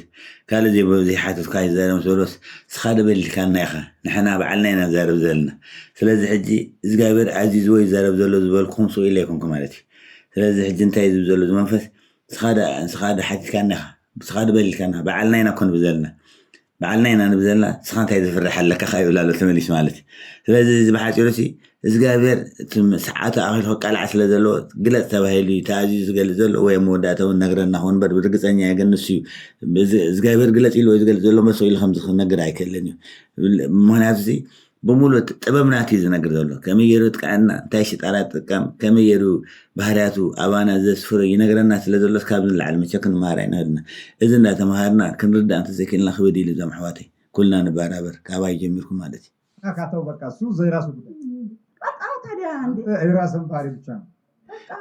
ما أنا أتعيد بنيرو زبط خسيان كم تقول سب كم تخم زبل قال مل سلد ولا قدفو نخال عيتنك أف ولا مالتي سنة نايب على قدايو سخان ناين نفس خاطر راح يزارب ولا مالتي ناين نفس خاطر راح كمل كي خاطر كأنت خاطر قبل نقدر راح ولا بقى اللي يانا نوزي على اللي بمولو زند زي يانا بس يانا ننور علينا برا أنت مزي تداك معنا سووا مزي بقى تسبسبوا ما جيت أقول نتبسم زي لك يبلمو كم يلام يوتو مالتي تماشى يلام يوتو بس يلام تسلم بيلام قال هو مالتي وي بسنة سرعات بسنة سرعات بس ما يبلون بسنة سرعات ولا تقولون بسنة سرعات بتحتنا كقدسوا وي كقدس خبار خيلم سلازي ماتو نتبرسيان وي نتقالت غير بقبو سلازي كتلوز إن حنا أبو ممكن نبر مش ممكن أتهونت ولا حد شجري بالنان بلال سلازي حجي كل جيس أبتي كمان حنتي حفتنا أبي كنا وأنا ودي أبتي زحلف الترجم ونيرو ناي أبقى شيء إنه كذا بلد حنتي بالعشر ساعات عمت أبتي بيت ولا تحت أتخلصي ولا بقدر نحت إجرا نفس خيط حتى تاوي تأتوني بالنير سلازي تريه نوع الخسا كن ده قداس مخانو تريه نوع الأساس كن خلنا أساس كن خمس قاتل خمس سعية بالنا سوم تحبروا خسا كن ده نتي بيت قالولنا هنخبروا خلنا نتي نتقلل وين نتبتخسيان كنا خبرها لنا نتبتخسيان كتسأرينا لبنا تينا هنكذا خلنا لكهم يزرد الناس قادر نسخ أي كاتل مالي بحكي أنا أبتقد السبب السيانات ولا أبتقدنا نتقلها ولا تقولتون كما مالتي عقلتن لولا قماشون بتدارو قماشون بلجو قماشون باباتو قماشون بلناتو قماشون بمعصورد قماشون زمن بمفجي زلازي هجي بقبو صولة سلازي قبلو بقبو بس مأمون سلازي قبلو هجينا حنا خايب لأنه فرق أنا بدوكو قلينا بدوكو قلينا بسبعيا قلينا بسبيتو قلينا ببو قلينا بديو قلينا بدوكو قلينا بخمس نغلنا بخلينا نتقو عسلام زبها لبلو كمو قرنينا عند قريب لألو مالك قماشون ቋንቋ በመድ አቤት ቋንቋ መደበላለቅ ደግሞ ደስ ሲል መደበላለቅ በጣም ጠቃሚ ነገር ቋንቋ መደበላለቅ ቋንቋ መደበላለቅ ደስ ክብለና አቤት ቋንቋ መደበላለቅ ደስ ክብለና ብላለሁ እንዴ ነው ቋንቋ መደበላለቀው ከመይ ቋንቋ ተደባልቆ ዘመን ቋንቋ ሲደበላለቅ አይደለ የሰሩት ግንብ የፈረሰው እርስ በርሱ ታደበላለቅ ባቢሎን መሻ መጽሐፍ ቅዱስ ንፈልጤና ባቢሎን ዝባዘለ ኻዚ ሕጂ ኢራን ዝባዘለ ቦታ ማለት تبابيلون أبو نسرح نيرو تبابيلون سي سماي تكسن صحصرح صلو نزجايبر كركبو خبلو زجايبر كخون خبلو تحرم مودات زجايبر تجيرو قام دبالي أوه مارتيلو زبالو بعد زبالو سمين تمت كم زيبر أرو دام زبالو قمسي قام دبالو قلنا زجايبر مودات فريس سنساون مودات فريس صايت أمي مالك كبير أمي ماله بابيلون بخومي فريس لازم إحنا ቋንቋ ምድብላዕ ካብ ብጣዕሚ ደስ ይብለና ባቢሎን ብከምዚ ዘይኮነ ፈሪሱ ይብላ ኣሎ ሕጂ ቋንቋ ምድብላዕ ማለት ከዓ ሕጂ እንታይ ማለት እዩ ኣቦ ንወዱ ኣይርድኦን እዩ ወዱ ነቡ ኣይርድኦን እዩ እታ ሰበይቲ ንጓል ኣይትርዳእን እያ ጓላ ትብሎ ኣይርዳእን እያ ኣዲኣ ትብላ እውን እታ ጓል ኣይትርዳእን እያ ትቆልዓ ኣይርድኦን እዩ ማለት እዩ በቃ እንዲህ አድርጊ ብትል እናት አታድርጊ የሚለውን እኛ እንሰጣለን የልጄ ምን ሆና ነው ትላለች ሕጂ እንታይ ይብላሉ ንኣብነት ሓንቲ ኣደ ከምዚ ዝግበር ዘጓል ክትብል ከላ ንሕና ኣይትግበሪ ኢልና ገምጢልና ኢና ነስማዓ ንሓላይ ታደኻ ጓለይ እንተኮይና ባህርያ ተቐይራ ምሽ ከምዚ ኢለክ እንተኮይንከ ዘይትገብሮ ኢላስ ወይ ትቆያዋ ወይ ዛረባ እንታይ ክትብል ዘለኻ ኢኻ ትብል ሕጂ ንሕና ኢና ነግምጥሎ ይብላሉ ቋንቋ ምድብላዕ እዚ ኣዲኣ ከምዚ ሰሪሕ ክትብላ ከላስ ንሱ ከዓ ካልእ ገይሩ ይስማዕ ማለት እዩ ካልእ ገምጢ ኢሉ ይስማዕ ምን ሰሆና የሽኝ ይላል አፍጥጦ በቃ ዱዳ ሕጂ ሸው ኣይሰምዕ እንዳ ምሽ ከምዚ ኢለ ክትብል እንታይ ክገብር ኢሎም እንታይ ትርብሽ ንዝላ ምን ኢሉስ ዱዳ ንገብሮም መሊሶም ይፋጥጡ ኣብ ጢጣ ከም ትምልስ ንገብራ ወይ ከም ዝምልስ ንገብሮ ነተቆልዓ ይብላሉ በቃ እርስ በርሱ እየተፋጠጠ ይሁን ቁጭ ብሎልሃል ነንሕዱ እንዳተፋጠጠ ራይ ዝኩሉ ብዝቅድሚ ከፊል ዘሎ ነቲ ጉባኤ ዘሎ ማለት እዩ ነንሕዱ እንዳተፋጠ ከምዚ ኢሉ ዝነብር ዘሎ ንሕና ኢና ነፋጦ ከምዚ ጌርና ኢና ነዋህርዶ ይብላል ዋጋህን እያገኘ ትሄዳለህ እዚህ ዋጋኻ እንዳረኸብካ ክትከይድ ኢኻ كم بابيلون كابل على ما في نزز مالتي በቃ እንዲህ ባቢሎን ቃል መጣች አቤት እሱን የሚችል የለም የቆምክባቸውን የሚችል ማንም የለም አይ አንተ 24 አንተ 24 በቃ ስራህን ሰራ ምን ይደረጋል እጅን ምን ያህል 24 ስራ ሰና 4 ስራ حسري قبل امنه تخلاي امنه يوم ابونا صاد امنه تخلاي امنه يوم ريدي اما مالتي بزح حج زبل زلو سنا 4 سرح حسري خوارج كان سنا 4 سرح حسري خوارج كان يبلالو ስለዚህ ጻድቃት ክሳብ ክንደይ ጻድቃናት ክሳብ ክንደይ ከም ዝረዱና ብግብሪ ምስክር ይዘለው ማለት መላእክት ይረዱና ምዃኖም ክርዳና ሎ ጻድቃናት ወን ሓደ ጻድቅ ንዓና ህይወትና ከም ዘድሕነና كم زبادة خلنا ينرسعه ويزخر خنقبر كلنا ويناتو تصولت كنت اللي خلنا ملك ودو يدرسانو ديهن تلي خلنا كم زردن حج زمان فستايز وزولو زعين تلا مالتي هاي راس قبر كان عيسان 4 قبر كان بلالنا أبونا أمنة الله يمانتي نتعاد أمنة الله يمانتي يقول لي يا هون مروني على بكا ما تشوف زين دين مرة هنا هذا زمان 16 مسكوي ناهو اللي خو الكحجة أنا مريرني بس أفانوني زلوا مريرني سلازي قدفني ولا أجي أبونا وكل زمان تقامت كاس كنا يركب حاسة زين مريرك تاي ترخيبو خاول ولا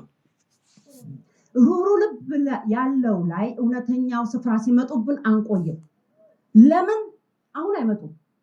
لمن أهون أيمتو رورو لب يالله شو لاي عملنا أهون كمتو ولا كم حجين تاي زولت منفسك سارهرت سلازخونت روح اللب زلوخا ولا حج تمتي ملق إلا نوص وين السر بالله مالتي سلازي أبروح لبي أبلوه لبي أبدنقات لبي كنا براين هلنا روح لب انت يمثل دنقات لب انت يمثل كما عينتي روح لبي لوه لب انت عينتي نحتاج مصحف قدس نبب مصحف قدس أبو مالتي سلازي روح لب سب زلو سب كخميز بالليل بخلا زارواكو دنقات مالت حالاي ولا بدي لك يا خلخاسي أنا بدي لك أنا قاقي كامبر يقرأ بالليل زحات يقرأتها نصبح زي حدر مش أبي مزمور داويت معرف أب مزمور داويت 3 مش كومي بلي نوجه مشيت حزن نوجه دساي بلي أبي مزمور 104 دقيقة لون مشيت ملا نوجه حراس دقيقة لون يولي سلازي أمس حف كلكم ما حجي تايم مالتيو روح بنت خين كاسي ولا سب بدي لك خلص أنا يكو بدي لك دحن أنا جاجي كانت تزجاجي كاسكم ونا مخان كان سلازي قريه بلا الليل زحت السبي بخلا زاربة كم زي حدر أيكون أن بدي لست ولا تبدي لخلو نو نتسبون زرد مالت حجينا عملت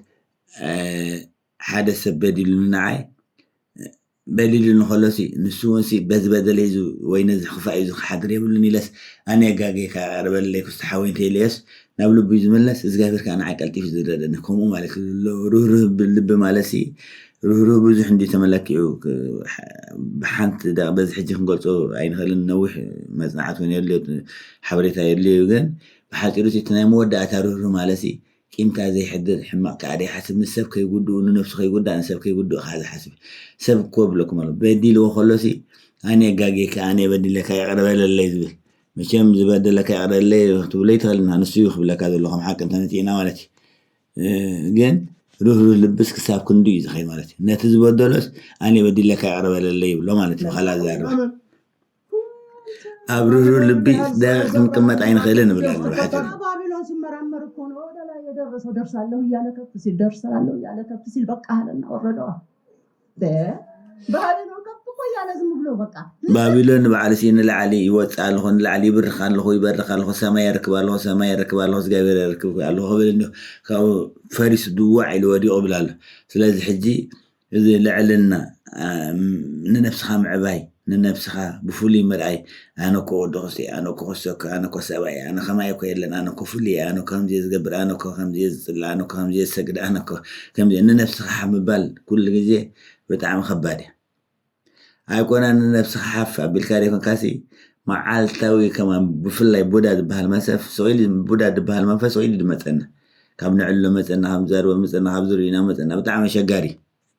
ስለዚህ መናፍስሲ አይኮነ ስናሐፋ ቢልናስ ትሒትና ከማን አሸገርት يوم ባህላ ዘርባ ማለቴ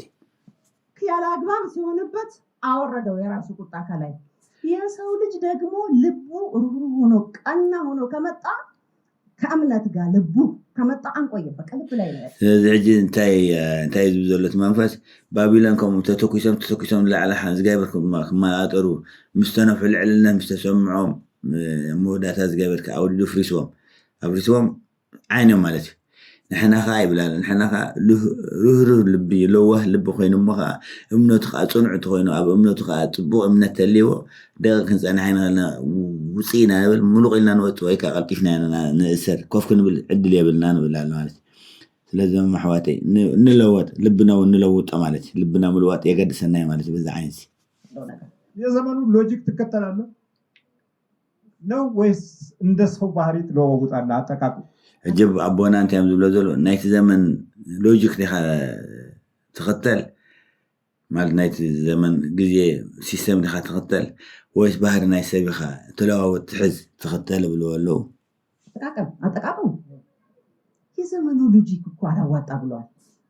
የዘመኑ ሎጂክ ሕጂ ኣነ ዝገብሮ መጥቃዕቲ ኢሉስ ናይቲ ዘመን ሎጂክ ኣይዋፀኒ ኢልና ካብላለት መንፈስ ናይ ዘመኑ ሎጂክ ወይ ናይቲ ዘመን ግዜ ሲስተምስ ኣይስርሐንን መልሓንቲ ዋጋ ይብሉን ይብል ኣሎ።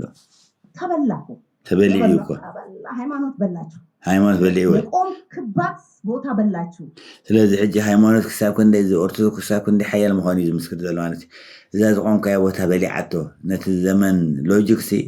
ዋላ ምሽ ሕጂ ደርጊ መፅኡ ሃይለስላሴ ምስ ተሰዓረ ወይ ምስ ኣሰሮ ምስ ቀተሎ ወዲህ ገለ ደርጊ ምስ መፅሲ ንእምነት ዕንዩ ምሽ ሕጂ በስ ሰብ ስራሕ ዝልወጥ ተፈጥሮ ኣብ ትሕቲ ቁፅርና ኢና ክንገብሮ ኢሉ ኣብቲ ግዜ ደርጊ 30 ገለ ዓመት 40 ዓመት ዝነበረስ ከምኡ ገይሩ ነቲ ሕብረተሰብ እምነት ናይ ደነቆር እዩ ክብል ጀሚር ነይሩ። ሽዑ ኣብ ምጥም ብፍላይ ነቶም ሓለፍቲ ዝነበሩ ሰዓቲ ናይቲ ስርዓት ላዕለዎት ሓለፍቲ ዝነበሩ ካድረታት ደቅኹም ከይተመረቑ ከይተጠመቑ ጥምቀት ዝበሃል ዶ ክብል ኣሎ። ስርዓት እምነት ክፈርስ ኣሎ። ሰብ ብስራሕ ዝልወጥ እምበር ብእምነት ዝልወጥ የለን ገለልስ ፀረ ሃይማኖት ፀረ እምነት ነርቲ ስነ ሓሳብ ናይ ደርጊ ዝነበረ ማለት እዩ። ሕጂ ነቲ ዋል ንዕዩ እቲ ሎጂክ ንሱ እውን ኣይዋፀን እምነት እኮ በሊዕዎ ስዒዎ ብል ኣሎ። ንዕዩ ክኸውን ንኽእል ማለት እዩ። ሎጂክ ተበላ በቃ ተነቃበት ዋጋ የለም። ሎጂክ ተበሊዑ ተነቂሕና ዋጋ የብሉን። አጠቃቀም የሰው ልጅ ጭንቅላቱ ይኸው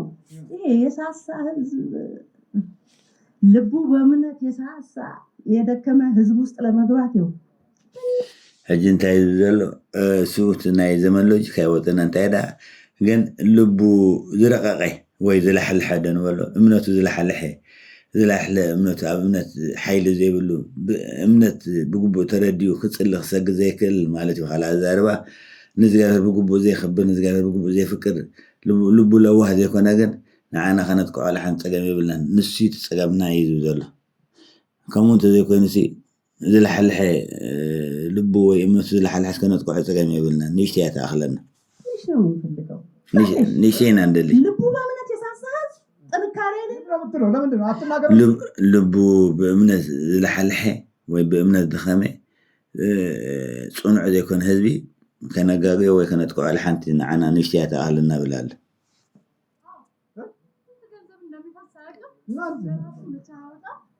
ሕጂ ካልእ መንፈስ ኢኻ ኣብ ሓንቲ ኣብ ካልእ ሰብ ኣብ ሓንቲ ካልእ ሓፍትና ወይ ሰበይቲ መንፈስ እዩ መፅኡ ዝርቢ ዘሎ እንታይ ካ ትገብር ዘለና ሰቆል ተበልወስ ንምንታይ ምስጢር የውፅእ ናይ ነብሲ ጥራሕ ዘይዛረብ እዚ ኩሉ ምስጢር ንሕና ንጥቀመሉ ናይ ዓይነ ጥላ ዝበሃል ብድምር ናይ ብሙሉ ዓይነ ጥላ ምስጢር ከመይ የውፅእ ላ ኢሉ ሓሪቑ ንዓ ዝገበራ ጥራሕ ሓፃር ቁንጭር ኣቢሉ ጥራሕ ይዛረብ ንምንታይ ብደቂቑ ዝስንትኖ ዘሎ ንምንታይ የቃልዖ ኢሉ ሲሓርቕ ኣሎ። ኣብ ካልእ ሰብ ኣብ ካልእ ሰበይቲ ኮይኑ ካልእ መንፈስ ማለት እዩ ዓይነ ጥላ ይስውን ማለት እዩ ሓሪቑ እዩ ማለት እዩ ምስጢርና ተቃልዮ ኢሉ ማለት እዩ። ምስጢር ንምንታይ ይውፅእ ክንደይ ምስጢር ኣውፅኡ ንነብስኻ ዘይዛረብ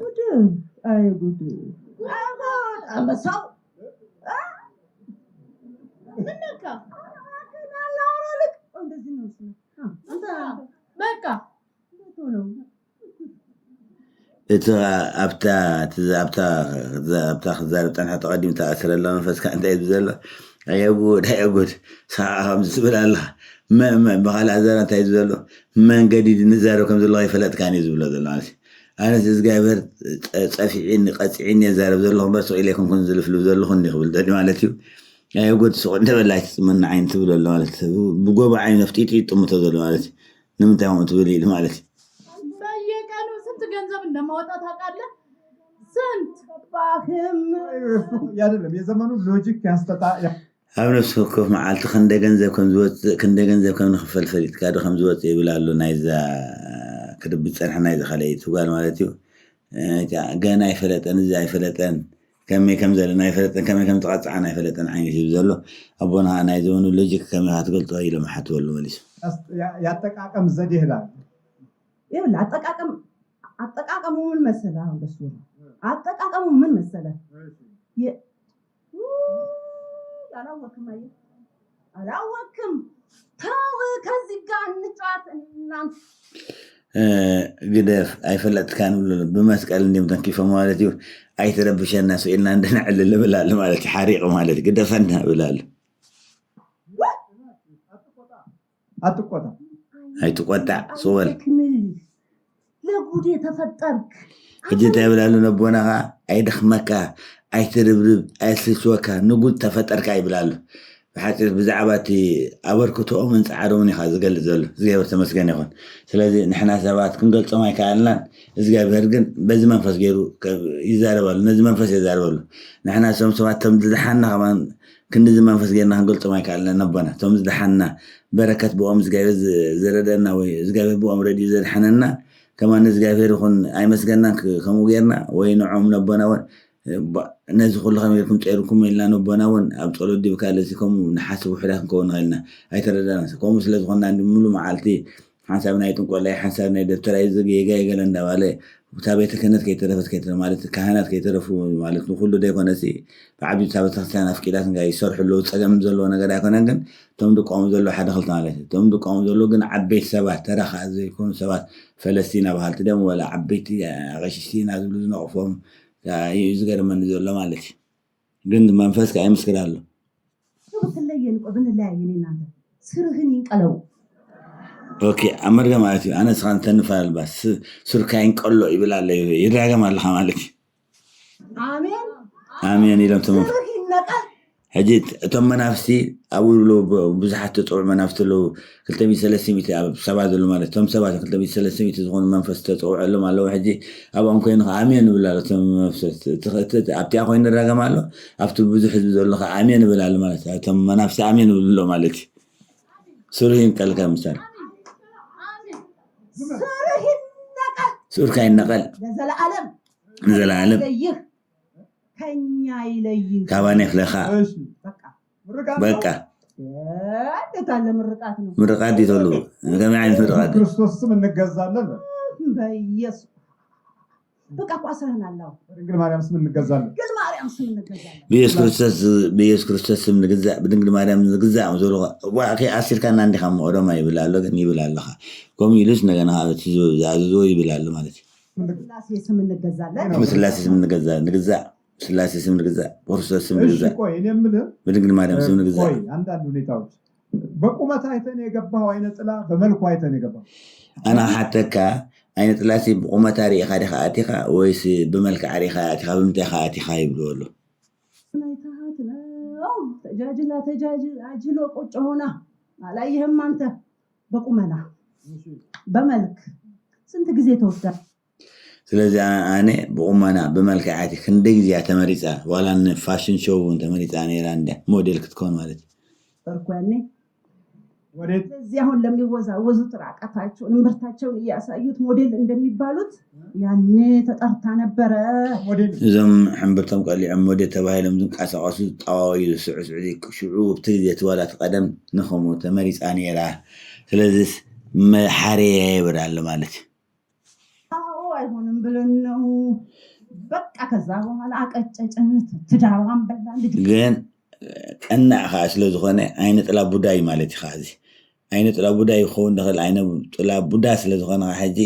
ሓደራ በቲና ኣላ ሂወታ በቲና ኣላ ኣብኡ ናይ ፍቀድና ኣላ ናብቲ ሞዴል ዓይነት ዝመርፅዋ ክንደይ ምርጫ ይቐሪብላ ነይሩ ፖሊስ እያ ነይራ ናይ ማርሽን ባንድ ብለኩም ኣለኹ ዝሓፍትና ስለዚ ኣብኡ ስመፃ ዝነበረ ዕድላ እውን ዓጭላ ማለት ዕድል ከዓ ዓፃዊ ማለት እዩ ዓይነት ጥላ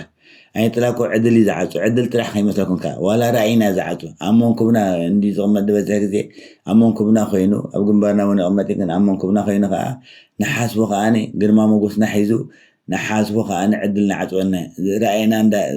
نزر أنا وزي حسبنا قد من عند خد قد من عند رأي خان قورات حواتي عين تلا يزعجونا رأينا عدلنا بيجكات لا يأخذ متنا يفترمتت إذا عين تلا رأينا عدلنا نزعجو على سنة والتي حجي عدل لا يخون وير عجل عدل عجل هو تعجل لا حدا رابتين لا حدا رافع فاتح هو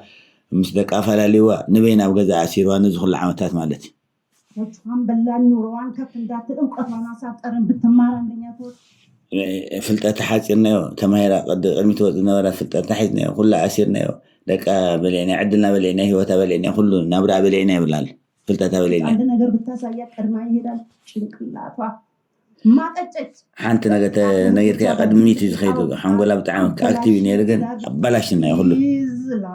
لا أوري واسقب الله هلو نعين طلعوا لا أوري ستار أجن تايزو لموداتا بزمس الشجرة إنها موداتا نحال أوركيبو أنا أوري ركيبه ولا لا أوري مالت كأد ليشفريو نليشفر عركيبو أنا ديابلس عركيبو عملت عركيبو أمبيبو يزس لذهنا زي عمتي الكال حزن ليل خاركيبو بعابي وندابلوس نليشفر تركيبو زجاج لق عجز عن المتي وعملت لا أوري يا سالفكم برينا دلهم لا أوري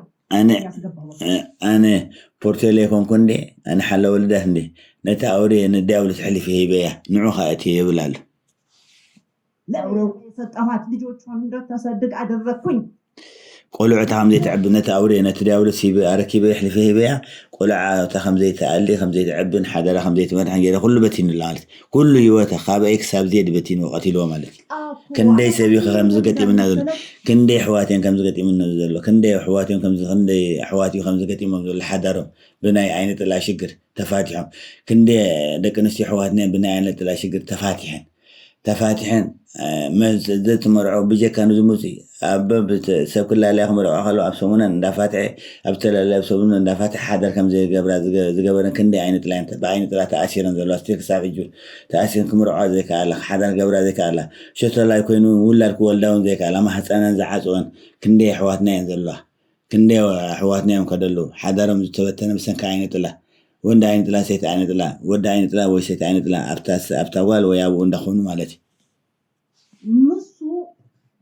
በቃ ጥሩ ነገር ነው የሚታጭለት አለቃችን ነው ለጊዜው የሚቀመጠው ተጠቅሞ ስለሚጠር ጥሩ ነገር እንዲታጭለት ነው መንገድ ላይ ያገናኘናቸው ከስንት አመት በኋላ አስልቼ አይነ ጥላ ስራዬን ሰርቼ ሕጂ እንታይ ዝበሎ ምሩጻት ዲና ፍልያስ ኢና ሰባት ዝኾና ንሓለቃና ነቕርበሎ ይብላሉ ነቲ ምሽነት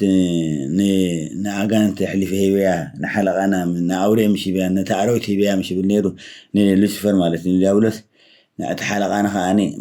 مرتات كم زعد زلون كم زقمنا زلون كم ملكع زلونينا نهو حلفنا كم تسقى زلون تسقى وني زنتك مالتي تسقى عدل كهيوت كخل يجوسده زعسره زارم سراون سرتو كلن نجر سنج الرس أسركب نجيتو تشارشة هجي زارون سرحو بودا سرحو عين طلع سرحنا وداتا نقويتانا ركبنا ولا نتري ابلس مالتي نتري لوسيفر مالتي وخلا زاربا أصلف إيهو حلف يبيع بمطعم بيالشي عين طلع هوني بمطعم موتالشي زاروني ما بمطعم إيه نجر ندير زار كوينة تمتاخي مبيلكن بودا كوينة تمتاخ قتلك مبيلكن عين طلع كوينة تمتاخ مبيلكن خلو انت عابي خني لوسي حلف يبيع بلال زغادمي هذا سنبدي كم يوم بصوتنا مالتي بخلا زاربا لو قتلني التسطم يالشي ቁጭ ብለሽ አልካድማልሽ هجي زحاسب انت اذا مطلع نيرو كتخدمولو يدل ስለዝነበረ ጣወት ከተምልኸሉ ይደል ስለዝነበረ ሕጂ ቡዳ ኮይነ ተፈተንኩ እምቢልከኒ ዛር ኮይነ ተፈተንኩ እምቢልከኒ አይነ ጥላ ኮይን ከተፈተንኩ እምቢልከኒ ኣብ ሓሳብ እውን የምጠላ ነይሩ ማለት ዳሕሪ ሕጂ ተሓሳባ እዚ ናይ ዝገበረ ኣይኮነን ኢላ ተኣምን ስለዝነበረ ሕጂ ከምዛ ዋላ ከምዛ ዓይነት ፍልጠት ተምፃኸልኩ ዋላ ኣእምሮክ ከፊተ እንተረኣኹሲ ኣብ ይኽነ ምስማዕ እዚ ንዓናተዋ ፍልጠት ኣይኮነን እዚ ጌጋይ እንዳበልክስ ኣብ ይኽኒ ሕጂ እዚ ኩሉ ክሰርሐከ ደልየ እንተ ኣብ ይኽነሲ دي خد أخذت عيني تاخذت نت حلقة نت أوري أحلي فيه بكبل على مالتي زغارمي زغيري عين طلاس كم زيادة صوتنا مالتي አሁን ብገባ አልሞታልሽኝ ለበየው ልስጥሽ ይለዋል ነው አልኩና አላለቃ ያሳልፍ ይዱ ጌታዬ ያስገባዋል ይደረግ ስለዚህ ዋላ ቀትለክ ተለኹም ማት ዓቢኽን ኣይመወት ኢልክን ስለዚህ ንሓልቃይ እተው ጎይታይ ለሲ ንጎይታይ በለ ሕሊፈ ይበከልኹ ኢለያ ንጎይታይ ከዓ ሕሊፈ ይበያ ብላሉ ንዲያብሎስ ማለት ንሓለቁ ማለት ይበሃል ኣዛርበኩም ንሱ ንባዕሉ ዲያብሎስ ሰይጣን ግን ብዓብዪ ንሓለቁ ይቦ ናብዚ ዓበየ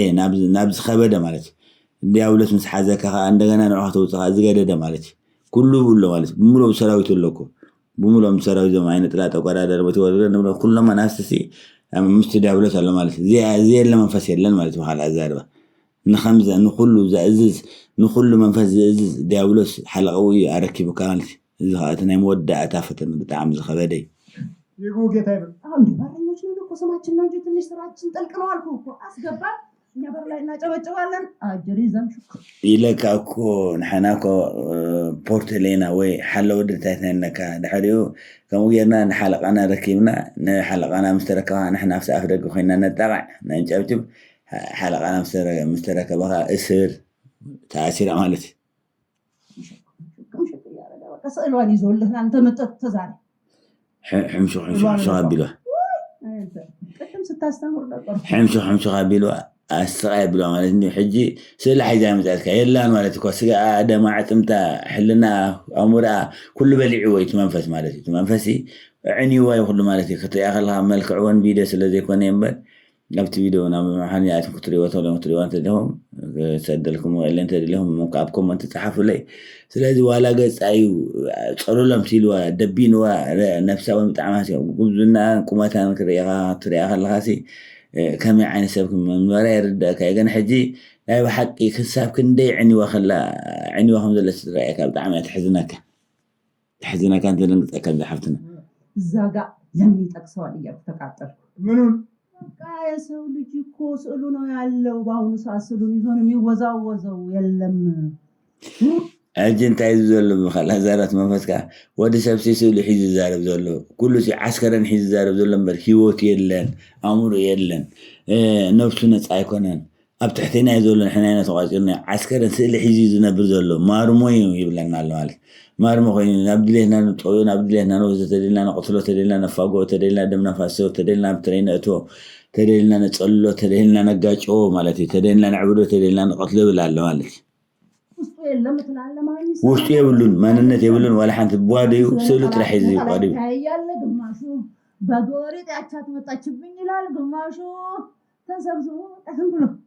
إذا بزي تعاكي وتري هذا الله قبله نفس الناس أما ثمارت نتلا شايفنا قالين بفرقات أنا نزرع كم زي تحابين نزرع وي كم زي نذكره أبزو خيرا كاب تخورين كاب زوجين كايز كورون قال لي لسنتي أو إذا مثلا تقول تستفزون يوارد له مالتي مو رأيك إن ده يكونس ينكحنا يزول بخلا زارو يواردون يزولسو ومرتان رايو كم حسابنا تقول ينكحك يزول زي سلام كايز بلا كذا مالك سلامنا تلينا ها نكح زلنا مالك يا سما جن زكار وقتتهم كونا تعلم أنا نقدر أتسمو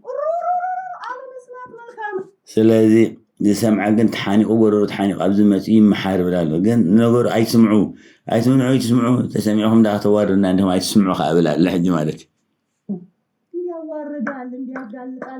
مسمع يوارد يخندي ذاك على كي تواردنا يسمعوا هاي تقدس يقول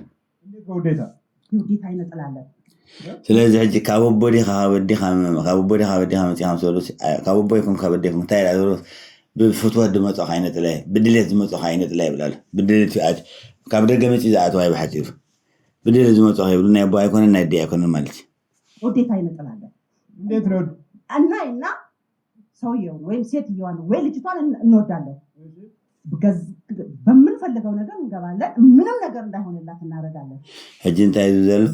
نت حنت عدي وين حنت قال نري أمو تسحيباتنا وين حد ود نري أمو تسحيبنا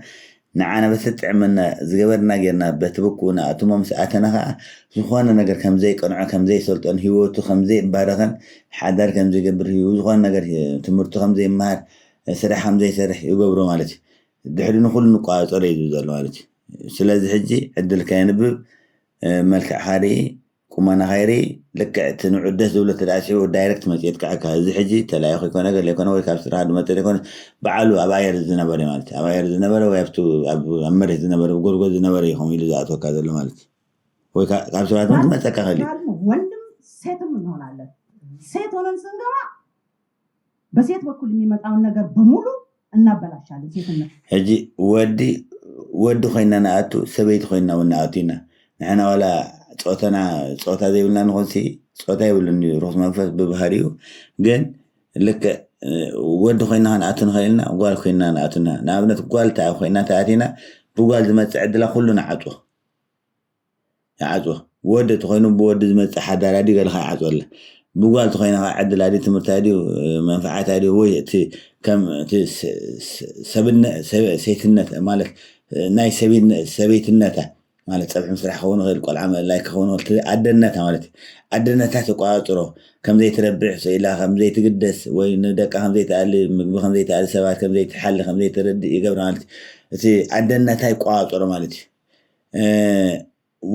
ود خوين خاط خلاني سبعي كم زي تمرعو يقبر مالتي وي مبتلايته يفتح يباسوا وي كابا حماق على كم زوت تقبر وي كاشتا حماق شتا خفن نخل كابا حماق شتانة تودخ في نور لغل ويكاف تودنا حماق شتاخ في نور لغل إذن عبدالنازل سمعوا إحواتي وقالكم ودكم مس تلالي ومسوات أفكارتكم كون هل أفكاركم كون هل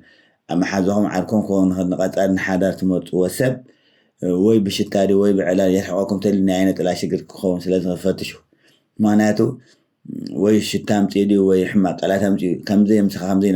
يقبر ود عينة لا تلي وود زبالة يقربان نعم بعدي زبحتها 5 بقى 5 ويت غير زراعي بحتها نتودخ اسيت عيني طلعت اللي اتوقال دبال نابو اي غدبن كنت مرعاي تدرينا نسا 5 بقى غير اتوسط مالتي ስለዚህ ባህሪያት ዝና አይነት ላይ ባህሪያ ናይሩክሳ መናፍቲ ማለት ይዝኻ ወንድ ሆነን ስንመጣ በወንድ በኩል ለሴቷ የሚመጣው ነገር እንከለከላለን ወድ ኮይና እንመጣልና ሃኒ ካብ ወዳት ናፍታ ጓል ዝመጽ ወድ ፈጺምና አይነቅርበን ይላል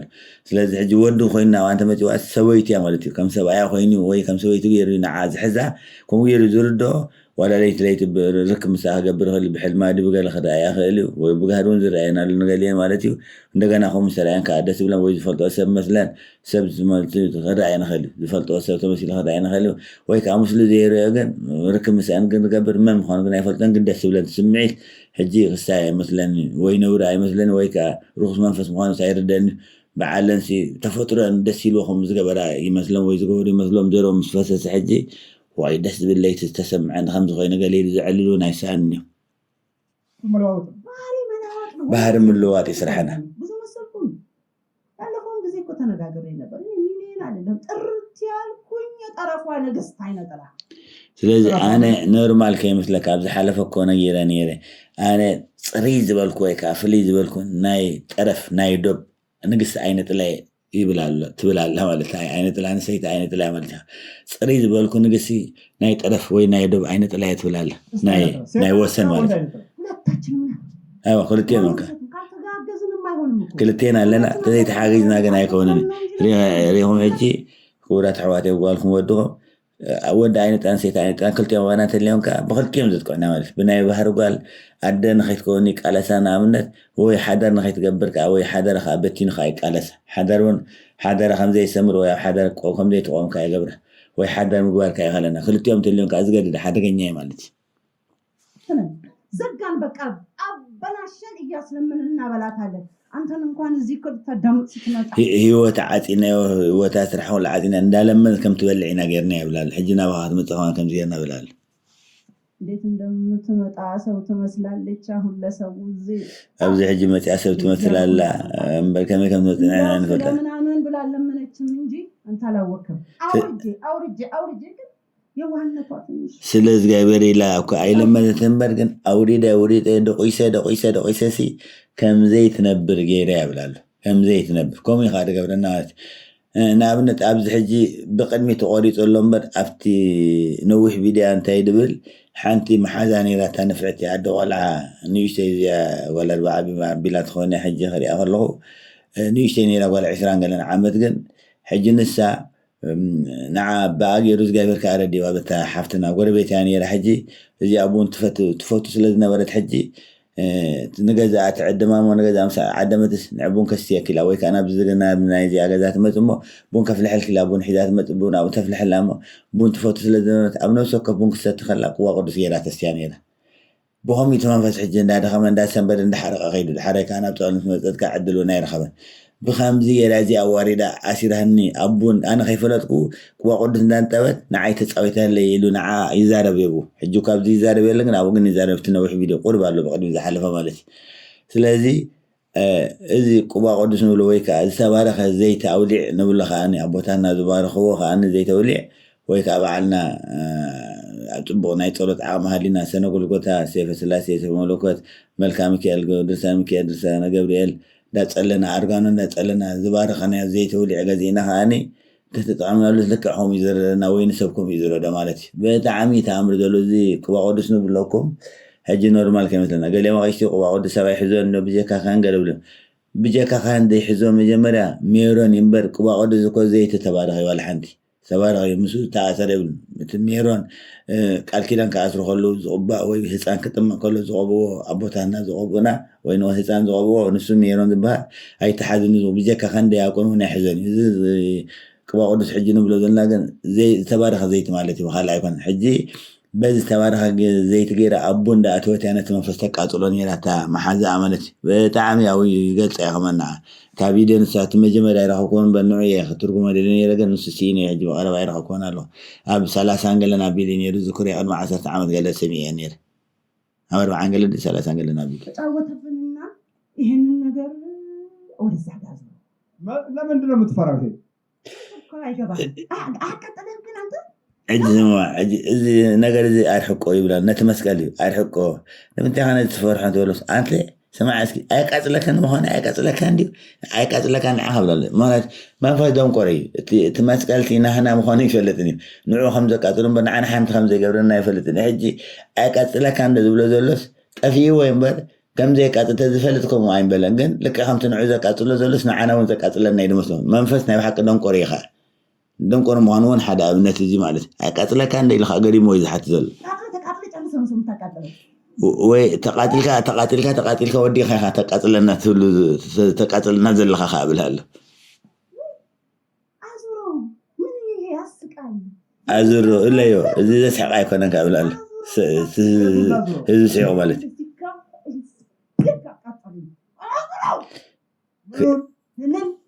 كسادة عندهم تنكفهمه أزور أقاتل كان إذا خسادة يدو خسادة خيارهم تصنح مالتي منفذ تقاتل ما بتجرس أفهمكم ما تتقين البرة لقول تفتح لقول تايمو تتقاتل كذا بالواسي تتقاتل لأم تفاق عندنا يركابي وكم مشجر كان يركا نقولي خاتفت يركا نعانا هتواردي خاتفت يركا ولا الله زي برتا مسكن يخون قول عندهم ما يقومتي أتشرني وأنت نكون على أبونا هيشار كل اللي أنا قمتي حاتيري خندق خمانا يكونني ويكن ذا حسك هذا اللي خمانا يكونني كمل كان هم تبذل الله يلبس هيشار كل اللي مالتي قلت له عندهم قال الله متعرش هذا الصباح لبا 30 ዓመት ይዣለሁ ሁለት አይነት ጥላ እኔ ለስንት ጊዜ ትታጫለች ወንዶ ወደ ኋላ ቆና ብቻ ስለ ብቻ አድርጌለ ቁጭ ነው ቁጭ እንጀቷን አስረን ቁርሻን የተመተተከው ተመተተህ ነው ወይስ እቺ የመተቱን እኮ ነው የምነግርህ ምን አይነት ጥላ ያስገባሁትን እኮ ነው ብለህ ለምን እድሜ ልኳ ነገሯ ሁሉ ብርሃን እንዳይሆን ድፍን ሰው ፊት ሰው ትመስላለች ድፍን እህቶቿ አረ ማንኝ ውደዱኝ እንዴ ባል ቢገባ ይወዳታል ግን ምንድነው ነገሩ ተርባ ሰው ሊሰጣት ሲፈልግ እጃል ዘረጋለ ምንድነው ነው حجي بعدلها بخلي فتنوا حدا إذا عينت لازم تاجروا متى تسحب الله حدا متى حلا في أدي سريحة يفلتني أجن تمتي وخا تجدي وخا سمعين بن أي تسبع فلهون جن حدا سب متى تجير الله تمتى تجبر لها أنا إذا سلامة بتاع حدا جنيه بقومة سر حلو بقومة زد الجمال كن بقومة كمالتي 270 تكون كبي 270 ቆርበት ተቀዲዱ ከምዚ ምራን መፅዓን ብሎ ምሻሎ ከምዚ ናይ ምራን ብሎ ቆርበት ንጥቀመሉ ልክ ከምኡ ብቁመትካ ቆርበት ይዳሎ እሞ ኣብቲ ቆርበት ይፅሓፍ ብቁመት ኢኻ ዝፅሓፍ ነዚ ብቁመት ዝፅሓፈ ተደጊሙ ድሕራይ ተጠቕሊሉ ኣብ ክታብ ገይሮም እዚ መድሃኒ ንዓኺ ፈውሲ ንዓኺ ኢሉ እቲ መንፈስ እቲ ሰብ ዓሽዩ ማለት እዩ መንፈስ እውን ኣብኣ ስለዝኣኸላ ቀዲሙ ይመስለኒ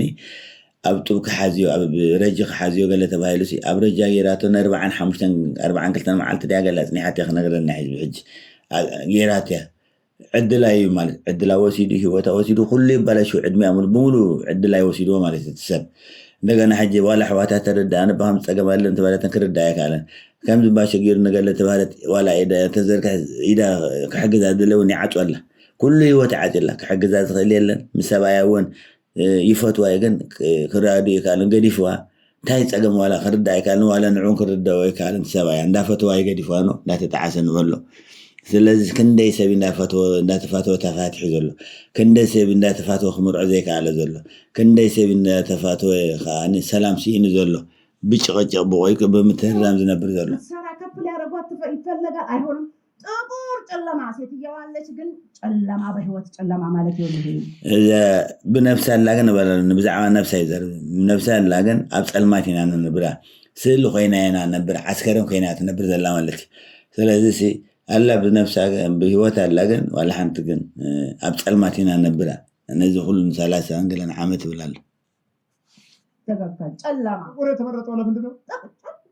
በለከቷ ጨለማ እሷ በጣም ጠቃሚ ነች ነው ልንገር አቤት እንደዛ ብታረጋ አንተ ትደርስ ነበር ሞይ እንደዛ ብታረጋ ምን ባረግ ጥቁሯን ብትለማመድ ጥቁሯን ውሻ እንዴ ቆንጆ መሰለች በቃ አጨለማ ቁጭ ነው የሰው ልጅ ጥቁር ውሻ ማድረግ ነው ሁሉ ነገር ብትናገር አትደመጥ ውሻ በቃ ውሻ ፀላም ከልቢ የገራ ይብላሉ ፀላም ከልቢኻ ተዛሪባ ሰምዓ የለን ተወጪያ ሰምዓ የለን ጠሜንቴላ ሰምዓ የለን ዝረዳ የለን ኩሉ ሰብ ይሰጓ ኩሉ ሰብ ከልቢ ምሽ ኩሉ ሰብ ይዝጎዮ ኩሉ ሰብ ምስ ቆጥቅጦ ናብ ገዙ ተወዚ ኣበዲ ዘሎ በሎ ከልቢ ኢለን ዶ ናብ ነስ ናይሽ ኮይንካ ምሽ ቆም ኢኻ ተቋዶ ሰላም ይብል ስለዚ ፀላም ከልቢ ነገርና ኣብ ፀልማ ተቐሚጥና ፀላም ከልቢ ነገርና بس زخوانه سبسي كم زي قدس الله بس قحفي نايرنا توقحيفا تنبر نيرا بلالو ناي بحققاتي وتخم ينير بتعاميها خمزات تسقيلن ناي زياري إخا بتعاميها تحزن ناي بتعاميها أنا خمزات بزوحني زيادن كذا سباتها بكم زي تعاشرهم تريون كن ناي زي خافوا اللي بتعاميها تحزن النير ولا تقدم كري أخذ له وتبتلو زاكا يمي جباس تلو مي جباس السطو يمي بلا يمي لمامت በቃ ቢለማመጥ ስለዚህ ጸልሙ ከልብ ኢና ህንገብራ ጌርና ወይ ህንገብራ እንደልዝበል እንጂ ህንጋቴልካ ይዝበል የብልካንቴልካ ይዝበል ደቀሰልካ ይዝከስ ተውሰኮ ያስቆጣ ያዝቆጣ ከልብ እንዳይብላጂ ወላ ሓንቲ ይብልና ስለዚህ እስርት ከልቢና ጌርና ጸልም ከልብ ይብላል ምንም የማይገባው ሲፈለግ የሚሰጠው ሲፈለግ እንደዛ አደረገ በቃ ተደለሃቶ ኮሚና ጌርና ያኔርና ዛጋ ብታረገውና ተጫወተን ብንለያይ አይተን ከፈን እንደው ከሳዴታ አለ ይልካለ የለ ተጫወተን ንፋና ብላል አሰራሁና ጻፍኩና ጽፈት እንዳታይ እንድትደነዝዝ አደረኩና ጡት መሳያዣ ውስጥ አስቀመጥኩ ያዣዋል የቁምጾ ለ47 ቀን እዛ ውስጥ እንድትይዛ እጂ ናይቁም ጽሑፍ ይብላሉ ሓደሰ ማለት ናይቁም ጽሑፍ አጽሒፈሲ ናይ ቁመታ ማለት ብቁመታ ድግም ተኣድጊሙስ እዚ ኣብጡ ክሓዝየሉ ን47 መዓልቲ ኣብጡ ሒዛቶ ንወርሕን 2 ሰሙን ማለት ከምኡ ኢልዋ ኣደንዚዘ ዝብላል ኣብዚ ዕድላይ ብምሉ ሂወታ ወሲዶ ንባዕሉ ሓደ ኣብ ርእሲ ዓይነት ጥላ ሰብ ዝውን ሓደ ንባዕሉ ንሂወታ ዝዓንዋ ሰብ ክንደይ ሰባት ኢና ንሂወትና ከምዕንዮም ዘሎ ክንደይ ሰባትና ሂወትና ብሰባት ሂወትና ዓኒ ዘሎ ወይ ክሳብ ሕጂ ብሰባት ሂወትና ዓኒ ተኣሲርና ዘለና ክንደይ ሰባት ኢና ዘለና አደረገ አስቀመጠ በቃ ልጁ እዚህ ውስጥ ምንድነው ይሄው ለምን ተፈለገ ልጅቷ እጣዋ ግንባዋ ሰራተኛ ነው እዚህ ንምንታይ ተደል ንምንታይ እንኩም ተገይሩ ምስበሉ ወቦና ያዋል ዓሲ ወይ ያሰቤት ዕድላ ጽቡቅ ብሩህ ሰራተኛ ስለዚህ ዕድላ ነው ወሳዲ በሐጭር በጣም ነው በተማለ ሰራተኛ አዩ አንዳንዱ ለመግደል እንፈልግና አልሞት ያለንን በቁመናው እሱ አለ ስዕሉን ቁጭ እናደርግና ውስጡ ያለውን ነገር ሰርቀን እንሰራበታለን እጅንታ ይብላለት መንፈስ ገለገለ ሰብሲ ክንቆትሎ እንደለ ዕድልካ ወሲሎም ስቆትልካ እንደም ይቆትልካ ማለት እዩ ብመናፍስ ለይኹ ማለት ሰባት ስለዚ በዓልቲ መንፈስ እዩ ዘለካ ዕድሉ ክንቆትሎ እንደልሞ ዕድሉ ወሲና ክንቆትሎ እንደልሞ ኣይሞት የልና ሕጂ ዝገበር ክድሕኖ ከሎ ማለት እዩ ዝገበር ተዳ መቕታል ከልይዎም ከኣነ እንታይ ገበር ማለት እዩ ዕድሉ ብምሉእ ንወስድ እሞ ዓስከረ ንገብሮ ማለት ስእሉ ጥራይ ከም ዝነብር ንገብሮ ይብል ኣሎ ወላ ሓንቲ ክሰርሕ ኣይክእል ክነብር ኣይክእል ወላ ሓንቲ ክእል ተኣሲሩ ማለት ደንዚዙ እንታይ ኮይኑ ክስክሳብ ዝብል ዝወደይ ተኮይኑ ደንዚዙ ተኮይኑ እንታይ ሕማም ኮን ሒዝዎ እንታይ ይኮን መን ይኮን ተሓዚኡ መን ይኮን ከምዚ ገይርዎኒ ኢለን ምሽ ኣዴታትና ጭናያን ስለዚ ዕድላ ናይዚ ሕጂ ኣይመትን ምስ በለቶም ማለት ከሆነ ጠላወጊ ልእኽላ ነይሮም ኮኑ ክትሞት ማለት ኣይመትን ምስ በለት ከዓኒ ዕድለን ኢና ንወስድ ዕድሎም ኢና ንወስድ ኢሎ ዕድላ ብምሉእ ተወሲዱ ማለት እዩ ሕጂ ንሳስ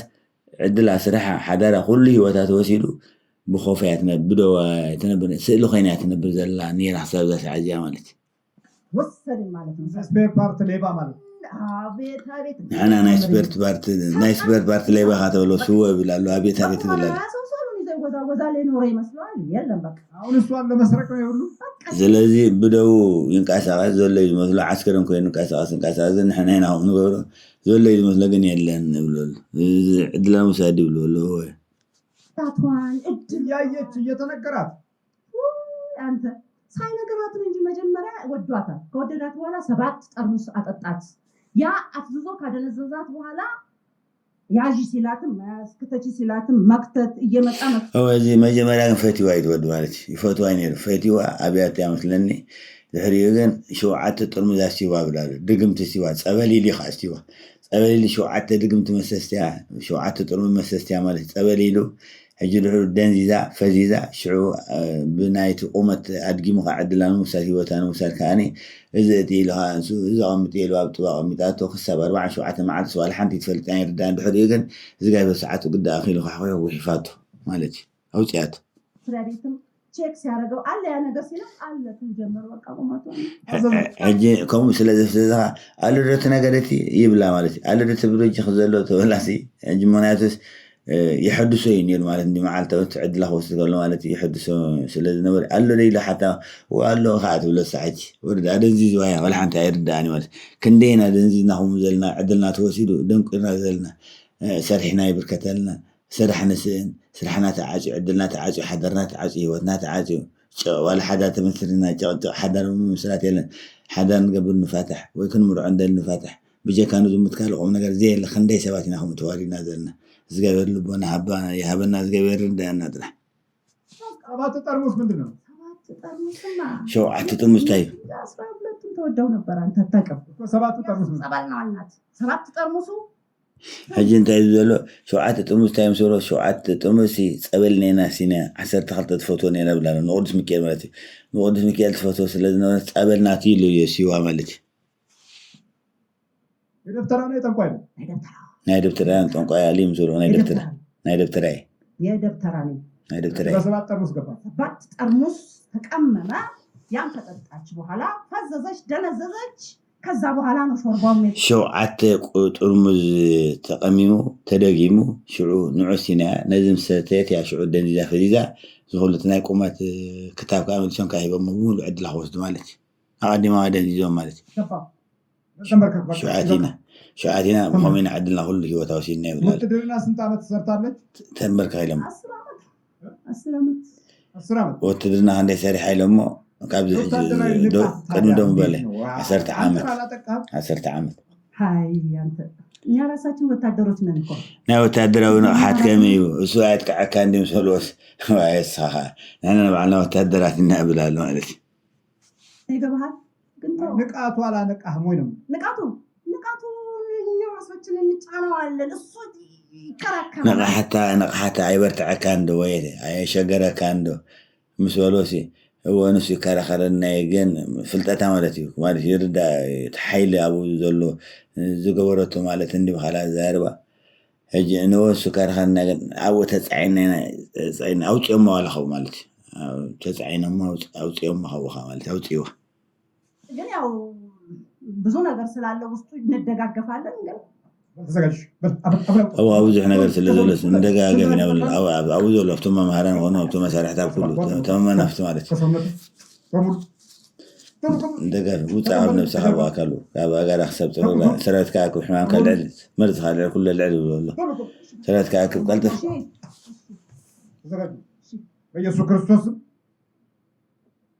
ኢየሱስ ክርስቶስ ስም በድንግል ማርያም ስም በወላዲተ አምላክ ስም ቅዱስ እስጢፋኖስ ስም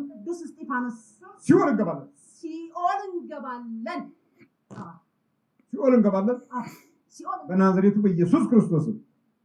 በናዝሬቱ በኢየሱስ ክርስቶስ በስላሴ ስም ሲኦል ታስረናል ሁሉ ሰባት ይችላል أمحيله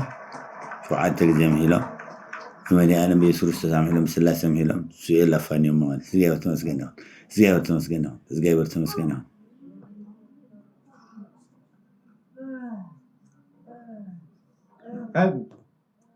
أجوي شيء سنت الزمن يتقمد أجو خلي زمن يتقمد أنفس وتلقى أجوي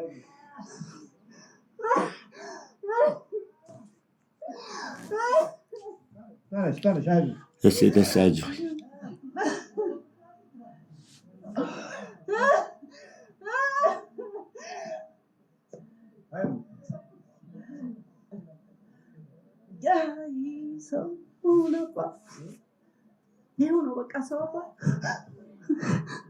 زين تحزنك كم زدي سب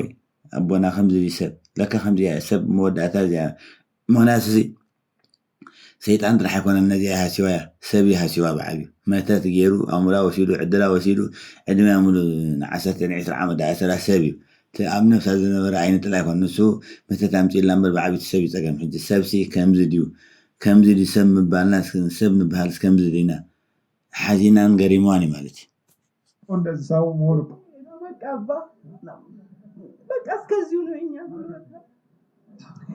ምን እላለሁ አባ በቃ ሰው የሚያደርገኝ ቢሆን ጥሩ ነው ሰው እኔን አውቄው ሞት حجي زي مسكينه حق قلب خاتبله كبدها تبلا انت يلاتو زي برسب قبل السب غير كطرح قتلني لاتو موت ولا انت متسي سب كي قبل كخيت قتلني لاتو ريخم فقالنا زي برسي ولا موت ونا يفرحن جن سب كوين اخت موت يدله سب مخان مالت كان زي قريب كان ساعاتي خا قريب كان مماتي بخلا زار ماشي سب غير كقتلني لاتو الحين كقتلني اتولى زله الحين كان ساعاتي خا قتلني ስለዚህ ሰብ ግበርን ሰብ ጌርካ አተለኒ ላት ዘጋለኝ በዚህ በኋላ አንድ ቀን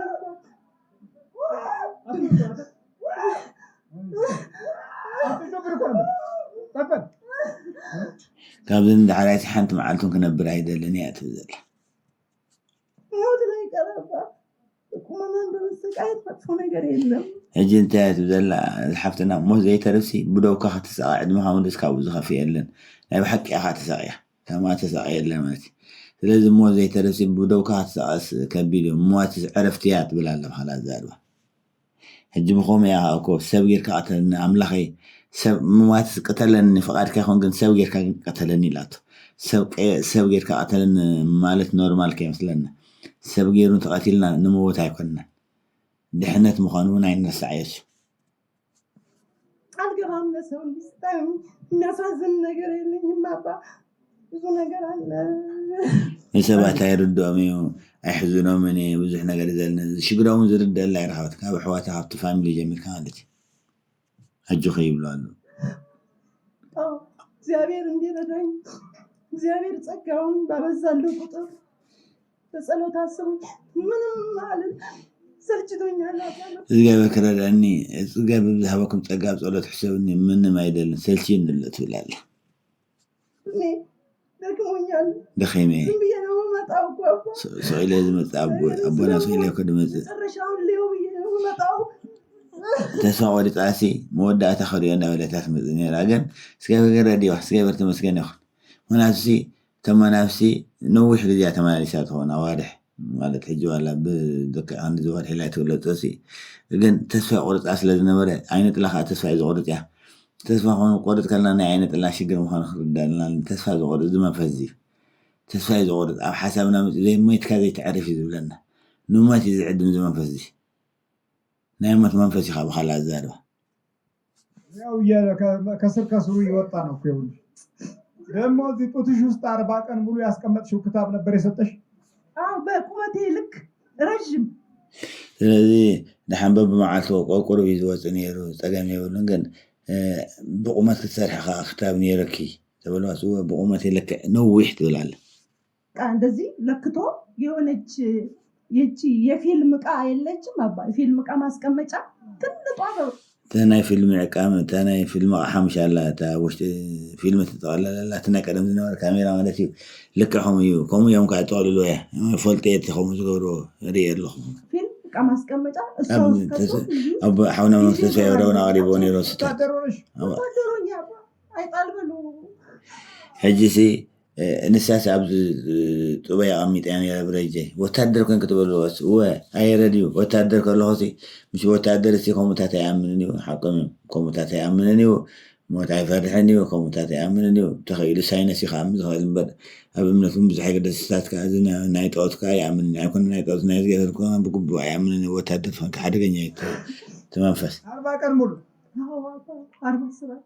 40 شو عتم عالتو حيزة تعميت يعني لا زركو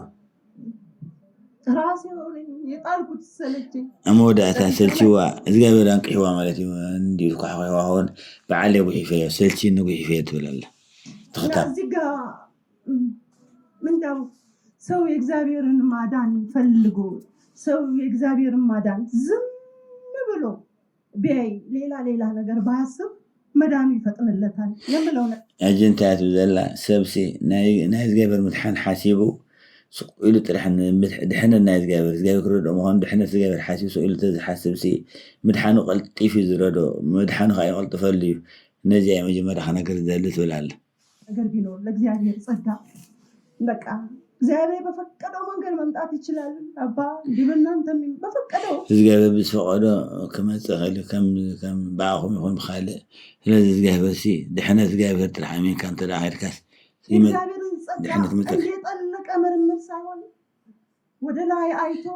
እግዚአብሔርን ማዳን ሰው ዝም ብሎ ቢጠብቅ እንዲህ ይፈጥንለታል ና እግዚአብሔር ጸጋሲ መመርማ ዘኮነ ሐቅ ዲ ሐሰድ ዲ ኸይበልናም ዝነበና ፈተነ ዝኾነ ዘሎ ዝሐቅ ደልኩም ገና ፈተነ ዝገብሮ ነዚ መምር ማርገድ ይፍናሲ ንላዓልና ቃዕረና እግዚአብሔር አሚና እግዚአብሔር ለመና መድሓና እግዚአብሔር ትራሶይና ንጥበተና አምን ኩልና መድሓና ትብላል ሐቅ ያ እኔ በመጣው ቁጥር ይገርመኛል የሚሆነው ነገር አባ በቀደምም ልሄድ ነበረ ጨርሻለሁ ብዬ ያለፈው ጊዜ በቀደም እዛ ጋር አሞሻል ሲሉኝ ተናድጄ ልሄድ ነበረ እንዴት በየቀኑ የሚወጣ ነገር ካያስቆማ ዘመኔን ሁሉ በችግር አሳለፍኩ ገና ደግሞ እየወጡ መቼ ነው ምኖረው አልኩኝ አባ መቼ ነው ስለዚህ ሄጂ ተመናፍሲ መናፍስ ካብ ሓንሳብ አይወጡ እንደም ንጎኑ ወይም ንወጡ ሄጂ ቆሙ ሓደ ግዜ ክልተ ግዜ ሎሚ ገለ ወጡላ ተቋሪ ወጡ ንበሎ ድሓራይ ዛር ወጡ ኣብቲ ሓደ ግዜ ቡዳ ወጡ ከምኡ እንዳበሉ ወጡላ ስለዝነበሩስ ዕድመ ይሙሉ ዘመን ይሙሉ ተኣሲረሲ ሕጂ ከዓ ተኣሲረ له معاذ كلهم تودي معاصر اخنا بريلاس يጨንቀን ነይሩ ገዲፈኩም ከኸይድ ሓስብ ነይረ ትብል ኣላ ማለት ሕጂ ተስፋ ይቆርጠና ይኸሙ ይዝገብር ያ መንፈስ አንተ ቀን ኮሎ ያላቅም አባ እንደምታይ መስ አንድ ቀን ሓንቲ መዓልቲ ኮ ነቢራ ይፈልጥኒ ከም ዝትሪእኒ ኸይመስለኩም ኣቦና ሓንቲ መዓልቲ ነቢራ ይፈልጥኒ እስርትያ ማለት ኣብ ሰቃያት ነብር ዘላ ሰቃያት ነብር ነይራ አንድ ቀን ሓንቲ መዓልቲ ሲ ነይራ ይፈልጥኒ ትብል ኣላ ስለዚህ ድሕሪ ዝባይ ዝቐፅል ይባ ነይሩ ታም ቀፅልታ እንተረኺበ ካብ ዘላቶ ትቕፅል ትኾይና ኣብ ካልእ ግዜ ከም ትበልኩም እየ እንተዘይቀፂለኻ እንተዘይምፅእኻ ካብዚ ንላዕሊ ዝምህርኒ ዓይነት ጥላ የለን ካልእ እውን ዓይነት ጥላ ዝምልከት ርቐቕ ዝበለ ከምዚ ዝበለ ምስ ዝተኣሳሰር እሞ ፍልይ ዝበለ እንተልዩ ከቕርበልኩም የኽቡራት ኣሕዋተይ ንኩልኩም ማለት እዩ ስለዚ እግዚአብሔር ተመስገን ይኹን ስለዚ ዓይነት ጥላ ክሳብ ክንዲ ፀገምን ሓደጋን ከም ዘሎ ተረዲና ብቻም ኣሕዋተይ ننكح مو شركة أنا بلوزي دقيقنا هانت معي مجمرة كرد أن نحن حركة كنا نسوي شركة ولا تقامي أين كانوا يشجرنا تمام فاسي واقعنا ثلاثة خني بتعم خبيت ولا زخن سمع واقعنا خلي أبغى لي حجي علان حواتي يتألترنا كم زكاة سيلك قاسم عيد الله قال لي بلنا ኣብ ክልተ ኣሕዋትና ከማን ነይሩ መናፍስቲ ተኣሲሮም ለምሲ እንታይ ዝብል ነይሩ በን ኮይኑ ኣቦታት ምስ ኣሰሩለንስ ሰኢልኩ ካስኻ እንዳ ክትብል ዝፍ ነርኪ ይሰምዖ ስለ ዝነበረ ማለት መቸ መንፈስ ንገሊና ኣእምሮና ተሰዊሩ ኣይንሰምዖና ንገሊና ንተወሰና ሰባት ግን እግዚኣብሔር ክረድአና ከሎስ ኣእምሮና እንዳሰምዐ ዝእሰር መንፈስ ኣሎ ሕጂ ኣእምሮ እንዳሰምዑ ይእሰሩ ስለ ዝነበሩ መናፍስቲ ተኣሲሮም ገና ከይተፋንዉ ከለዉ እንታይ እዮም ዝብልዋ ነይሮ ብሓሰብ ማለት እዩ سئلك بعلها نخلتي ماتي بعلها كي تلف لفنير كمبر نحنا دون بعلها دا خمس يلك تلف لفنير كمبر نحنا كي تأثرنا لنا نحنا كنا نقلب الوانيرة حجز كمز خمس يجيب لنا اللي بحسابي إذا أنت قالنا باب جزي مالت بحنساوري كانت نابد الناس نجزي مالت باب معلتي حتى نخلي معلتها حتى أنا غلطين تفعل اللي جزي وما خو متحسيو كندا ناي منافق منفس علو هذا الموت يخون غير وي كان ناي منافق منفس محدث كندا اعرض هون وي تقربوا وي متعللتن منافق وي مزمور ناي منافق سمعت كان ناي منافق منفس يخون يدبر كلام سوالكون ناي بحق عن ناي منافق منفس كوين مالك على خري انا يترت المنفس منافق سوال اول لناي له مالك سلازي حجي كم ز حساب تمتينا منفس ناس اسروي تلف لي خمس حساب تنسينا احواتي والكم ودهم ስለዚህ ናይ መናፍቅ መንፈስ ወይ ኣዳል ሞት ያለው ማለት ናይ ምጥርጣር መንፈስ አለ ማለት እምበር ሳኮ ከምዚ ይልካ ንሕና ይኮንና እንተ ኢሎም ዘይተኣስረ መንፈስ ኣሎ ሓደ መጀመርያ ዘይተኣስረ መንፈስ ኣሎ እቲ ዘይተኣስረ መንፈስ ከዓ ናይ መናፍቅ ናይ ጥርጥር መንፈስ ኮይኑ ይኹም ዘብለና ዘጠራጥረና ዘምፀልና ብሓሳብ እምበር ካልእ ኣየምፀልና ንኹም ኢሉ ማለት ካልእ ኹም ኢሉ ኣየምፀልና እቲ ናይ መናፍቅ መንፈስ ግን ብባህሪ ናይ ጥርጥር ስለዝኾነ ኹም ኢሉ ከምፀልና ይኽእል እዩ ስለዚ كم زدات اللي نازخ حق زوكم نسعوا له زدات حق زنا ينقلنا نسعوا له مالك دقاكم كسموا زغابير باركم زغابير قدسكم كلهم عفتو حال فهم زنقركم كبرات عواتي ناب قدسكم عندهم قدس قربان نمتع نعيش خلنا ينحجكم قرب زنا عبد علم بوحة رجينا كاسينا نفسنا هيوتنا محاضرنا نما نفسنا توقعنا خنبر سلام زلو رجل زبلنا برا خنبر تلاليلنا نتاني شيء تمل عنجرة مسكيننا هنبلع انت ديننا نسجان نتالي نقربك سجان دومون مقرب مقباتي عين ابي نزن حواتنا نسويتنا عين ابي نسمع عين نزن حواتنا نسيني نقحلوا بفاري اوان سيتغا مسحر سن مستنسن بزح فتنتات وانا عاسل دمت ان نقح قدي في السازر الدا نحنا بفاري ناون ناي مكل خلعامي زي برد اوانا فترة سلازلو تخلخلتين حج تخلخلت سلازغن حجي ولا سونا يردنا مالك حجي ريش نقبرين عين نردنا حجي هو سلازغن نرداين كم زبا ابز حلف نور خمسي اذا مس ارغنا نقبلو حما غايكون نكو تقرب لك ولا مساعدك تقرب اني لك حتى يبلون ولا حنت معلتي ختمه مسترفك قبل كاتكير حنت معلت مقبل على ساعه احنا كات خيله جنب عابي حجي بفلاي أبي وقت عزلنا أوروبا أمريكا كندا زلنا بزحف شوي أبي وقت عالم زلنا أب عدنا بوزح زي ترى حتى بوزحنا قريب زرع زل أبدك أنا بوزحنا بفلاي نا أوتزي منفس ببزحي زرع زل أوتزي كابز حلفونا يجيلكم يره نايزار منفس كوينو ناي أيرا كان أنت تحابير ذاتك عنا مثل شفر تحابير ذاتك عنا متقعتي منفس لو شفر تقوي ذاتك عنا تنايزار منفس ስለዚህ صباح نقول توارخو قلعت ولينا دقنا سلام نحنا سلام كنقبر دقنا مقرب نبينه وخلا يكون نقبل نقرب نسمعنا نسجد كان نصلي يا حواتي كردانا تخوين نسجد نصلي اذا مسعبها مقرب كبيدو نبر نير كان مسعبها مقرب تاوغا مولو علمها مولو مستسقا علمها مولو مستأثرك اذن نبر زين الله مثلنا انا رما الحجي طعمنا عندك مثلا هو هاي مثلنا تأثيرنا ينادن حدا مع التقى أكيبون كتقعنا خيلي منفس عيدك سني كل جزء أنصار ودي سموهان منفس كردنا له ثلاثة ناس ينسبت عيك حسب عيكن ولا قل له يتبر له نعبي راس تيلو ولا زموله ولا قبر خفل له منفسي سيطان كوين نسب كتقعن بس سيطان كوين نسب كرد ترأيو سسميون سلازي فلت كون كاس سلازي كل سلازي مدين عالم تايلنا كويت ناس كريستوسكو أبو نقل له هانتين ዲያብሎሲ ከም ዘጓሱ ማንበሳ ኣብዙ ይኹም ይነብር አለ ኢልና ማለት ስለዚህ ዝጓዝ ማንበሳ ኮይኑ ወይ ካዙ ንቁም በሳ ኮይኑ ዝነብሕ አንበሳ ኮይኑ ኣብ ዙርያና ይዝምብ ዘሎ ኣብ ዙርያና ይዘሎ ናይ ዝገበር ናይ ዝገበር መልእኽቲ ሕልወና ስለ ዝኾነ እምበርሲ ኣብ ዙርያና ኣሎ ኩሉ ግዜ ኣብ ብኮ ዝረኸበሉ እስከጥቃዕና ክቐትለና ሓደጋ ከምፀልና ኩሉ ግዜ ኣብ ዝባና ኣሎ ኣብ ዙርያና እዩ ዘሎ ስለዚ መናፍሲ መዓልታ ወይም ዝመፁ ስለዚ እርድና መዓልታ ወይም ብቡዳ ብገለ ከባቢ ይርከብ ኩሉ እዮም ዝመፁ ካብ መንፈስ ደመፁ የለን ስለዚ ቆልዑቱን ተባርኹ ጥዕና ዘለዎም እግሮም ጥዑይ ዓይኖም ጥዑይ ኣእምሮም ጥዑይ ጥዑያት ቆልዑት ክንወልድ ተኮይንና ንቁረብ እዚ ኖርማል ከይመስለኩም ተተረዳኹም ክሰምዑ ብዝገበር ክልምነኩም ምክንያቱ ንረዳእዮ እዚ ኖርማል ከይመስለና እሱራት ኢና ንሕና ናይ ጥዕና ከይመስለና መጀመርያ ቲክቶክ ትሪኣት ውዕላ ኩልኹም ዘንሕዋተይ ናይ ኣረጋንቲ ብብዝሒ ኣብ ቲክቶክ እዮም ዘሎ ኣብ ቲክቶክ ዘየለ መንፈስ የለን ኣብ ቲክቶክ እቲ ናይ መወዳእታ ኣብ ኩሉ ዩቱብ ኣሎ እንዲሁ ኣብዚ ማዕበልሲ ዘየለ የለን ኣብዚ ኣየር ኣሎ ኣብ ዩቱብ ኣሎ ፌስቡክ ኣሎ እንዲም ኣጋንንቲ ሕቶ የብሉን ግን ከም ቲክቶክ ዘሎ ግን የለን መጀመርያ ቲክቶክ ሓፂር እዩ ኣብ ነናይ 3 ደቂቃ ገለ ስለዝኾነ ሓፂር ስለዝኾነ ኣእምሮና ነዊሕ ምፅማም ነዊሕ ምዕላል ነዊሕ ምርዳእ እውን የስዕ ኣእምሮና ይዋላ ዝሓፅር ኣእምሮና እንተሓፂሩ ዕድሜና እውን ብማዕሩ እዩ ከዓ ዝሓፅር ከይንርስዖ ስለዚ ሕጂ እንታይ እዩ ኣብ ቲክቶክ ኣብ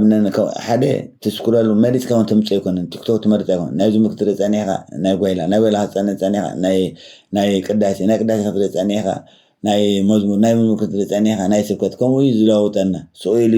ሩለር እዩ ዝገብር ስኢሉ ይዘውር ንምንታይ የምፀልካ ከይትፈልጦም ኮንትሮል ክትገብሮ ይትኽእልና ከምዚ ናይ ዩቱብ ማለት ወይ ከዓ እዚ ከምዚ ዓይነት ኣይደለን ኢልካ ሄድ ክትብሎ ይትኽእልና ኣብ ቲክቶክ ከቢድ እዩ እቶም ትፈልጥዎ ፍሉይ ሲስተም ተሎ ከዓ ፀሓፉለይ ነቲ ህዝቢ ክንነግሮ ንኽእል ኢና ማለት እዩ ዘይተረድእን ሲስተም ተሊ ማለት እዩ ወይ ዘይፈለጥክዎ ተሊ ማለት እዩ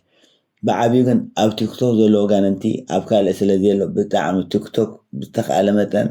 ወይ ተጠንቂቕና ተዘልየና ንርአ ብተኻእለ እናተቓለስና ማለት እዩ ተኸኢልና ከዓ ቲክቶክ ተገደፍናዮ ዝሓሸ ነገር እዩ እዘን ኣብ ቲክቶክ ሰዓት ውዕላ ዘለኻና ኣሕዋትና ከዓ ብጣዕሚ ከቢድ እዩ ብሓፈሻ ሆነ ስዕስዕ ዘለና ኣሕዋትና ክንደይ መንፈስ ከባልና ሕቶ የድልየን ድዩ ግን ብፍላይ ኣብ ቲክቶክ ንዋሳእ ዘለና ብጣዕሚ ጥንቃቐ ንግበር ኣሕዋት ቲክቶክ ክንሪአን ውዕል ዘለና ብጣዕሚ ከቢድ እዩ ዋላ ኣእምሮና እዩ ዝሓፀር ክብለክና ቲክቶክ ዝለመደ ሰብ ነዊሕ መፅሓፍ ከንብብ ኣይክእልን እዩ ነዊሕ ክፅሊ እውን ይሽገር እዩ ነዊሕ ክዕልል ዋላ ይሽገር እዩ ነዊሕ ክሰምዕ እውን ኣይክእልን እዩ ነዊሕ ዕላል ሓበሬታ ክሰምዕ ኣይክእልን ብጣዕሚ ኣእምሮ እዩ ካት ዝኸውን ኣእምሮ እዩ ዝፀብብ ይሓፅር ማለት እዩ ስለዚ ኣእምሮና ከምኡ እንዳተጨበጠ እንተመፅኡ ዋላ ዕድመናዊ ከምኡ ዝጭበጥ ኣካልና ከምኡ ይጭበጥ ሕጂ ኖርማል ይመስለና ከይከውን እግዚኣብሔር ምስ ኩልና ይኹን እግዚኣብሔር ይርዳእና ንኩልና ስለዚ ንዓይ ንሓቀኛ ሓውኩም ከዓኒ ክብለ ማርያም ኢልኩም ኣብ ፀሎትኩም ዘክሩና ክሰግዱ ከለኹም ፅሓፉለይ ፍቓድ እግዚኣብሔር ይኹን እግዚኣብሔር ከተኣስረና ንዓይ እውን ብኣኻትኩም ገይሩ ክረዳእኒ እዩ ስለዚ ክሰግዱ ከለኹም ፅሓፉለይ ኣብ ፀሎትኩም ዘክሩና እግዚኣብሔር ፍቓድ ይኹን ክፍለ ማርያም ኢልኩም ማለት እዩ ስብሃት ለእግዚኣብሔር ስብሃት ለወላዲቱ ድንግል ለመስቀሉ ክብር ኣብ ሰሰናዩ የረኸበና ናይ ፅባሕ ሰባት ይበለና ፅባሕ ከዓ ብዝሓሸ ትምህርቲ ክንዛረብ ክንመሃር እግዚኣብሔር ፍቓድ ይኹን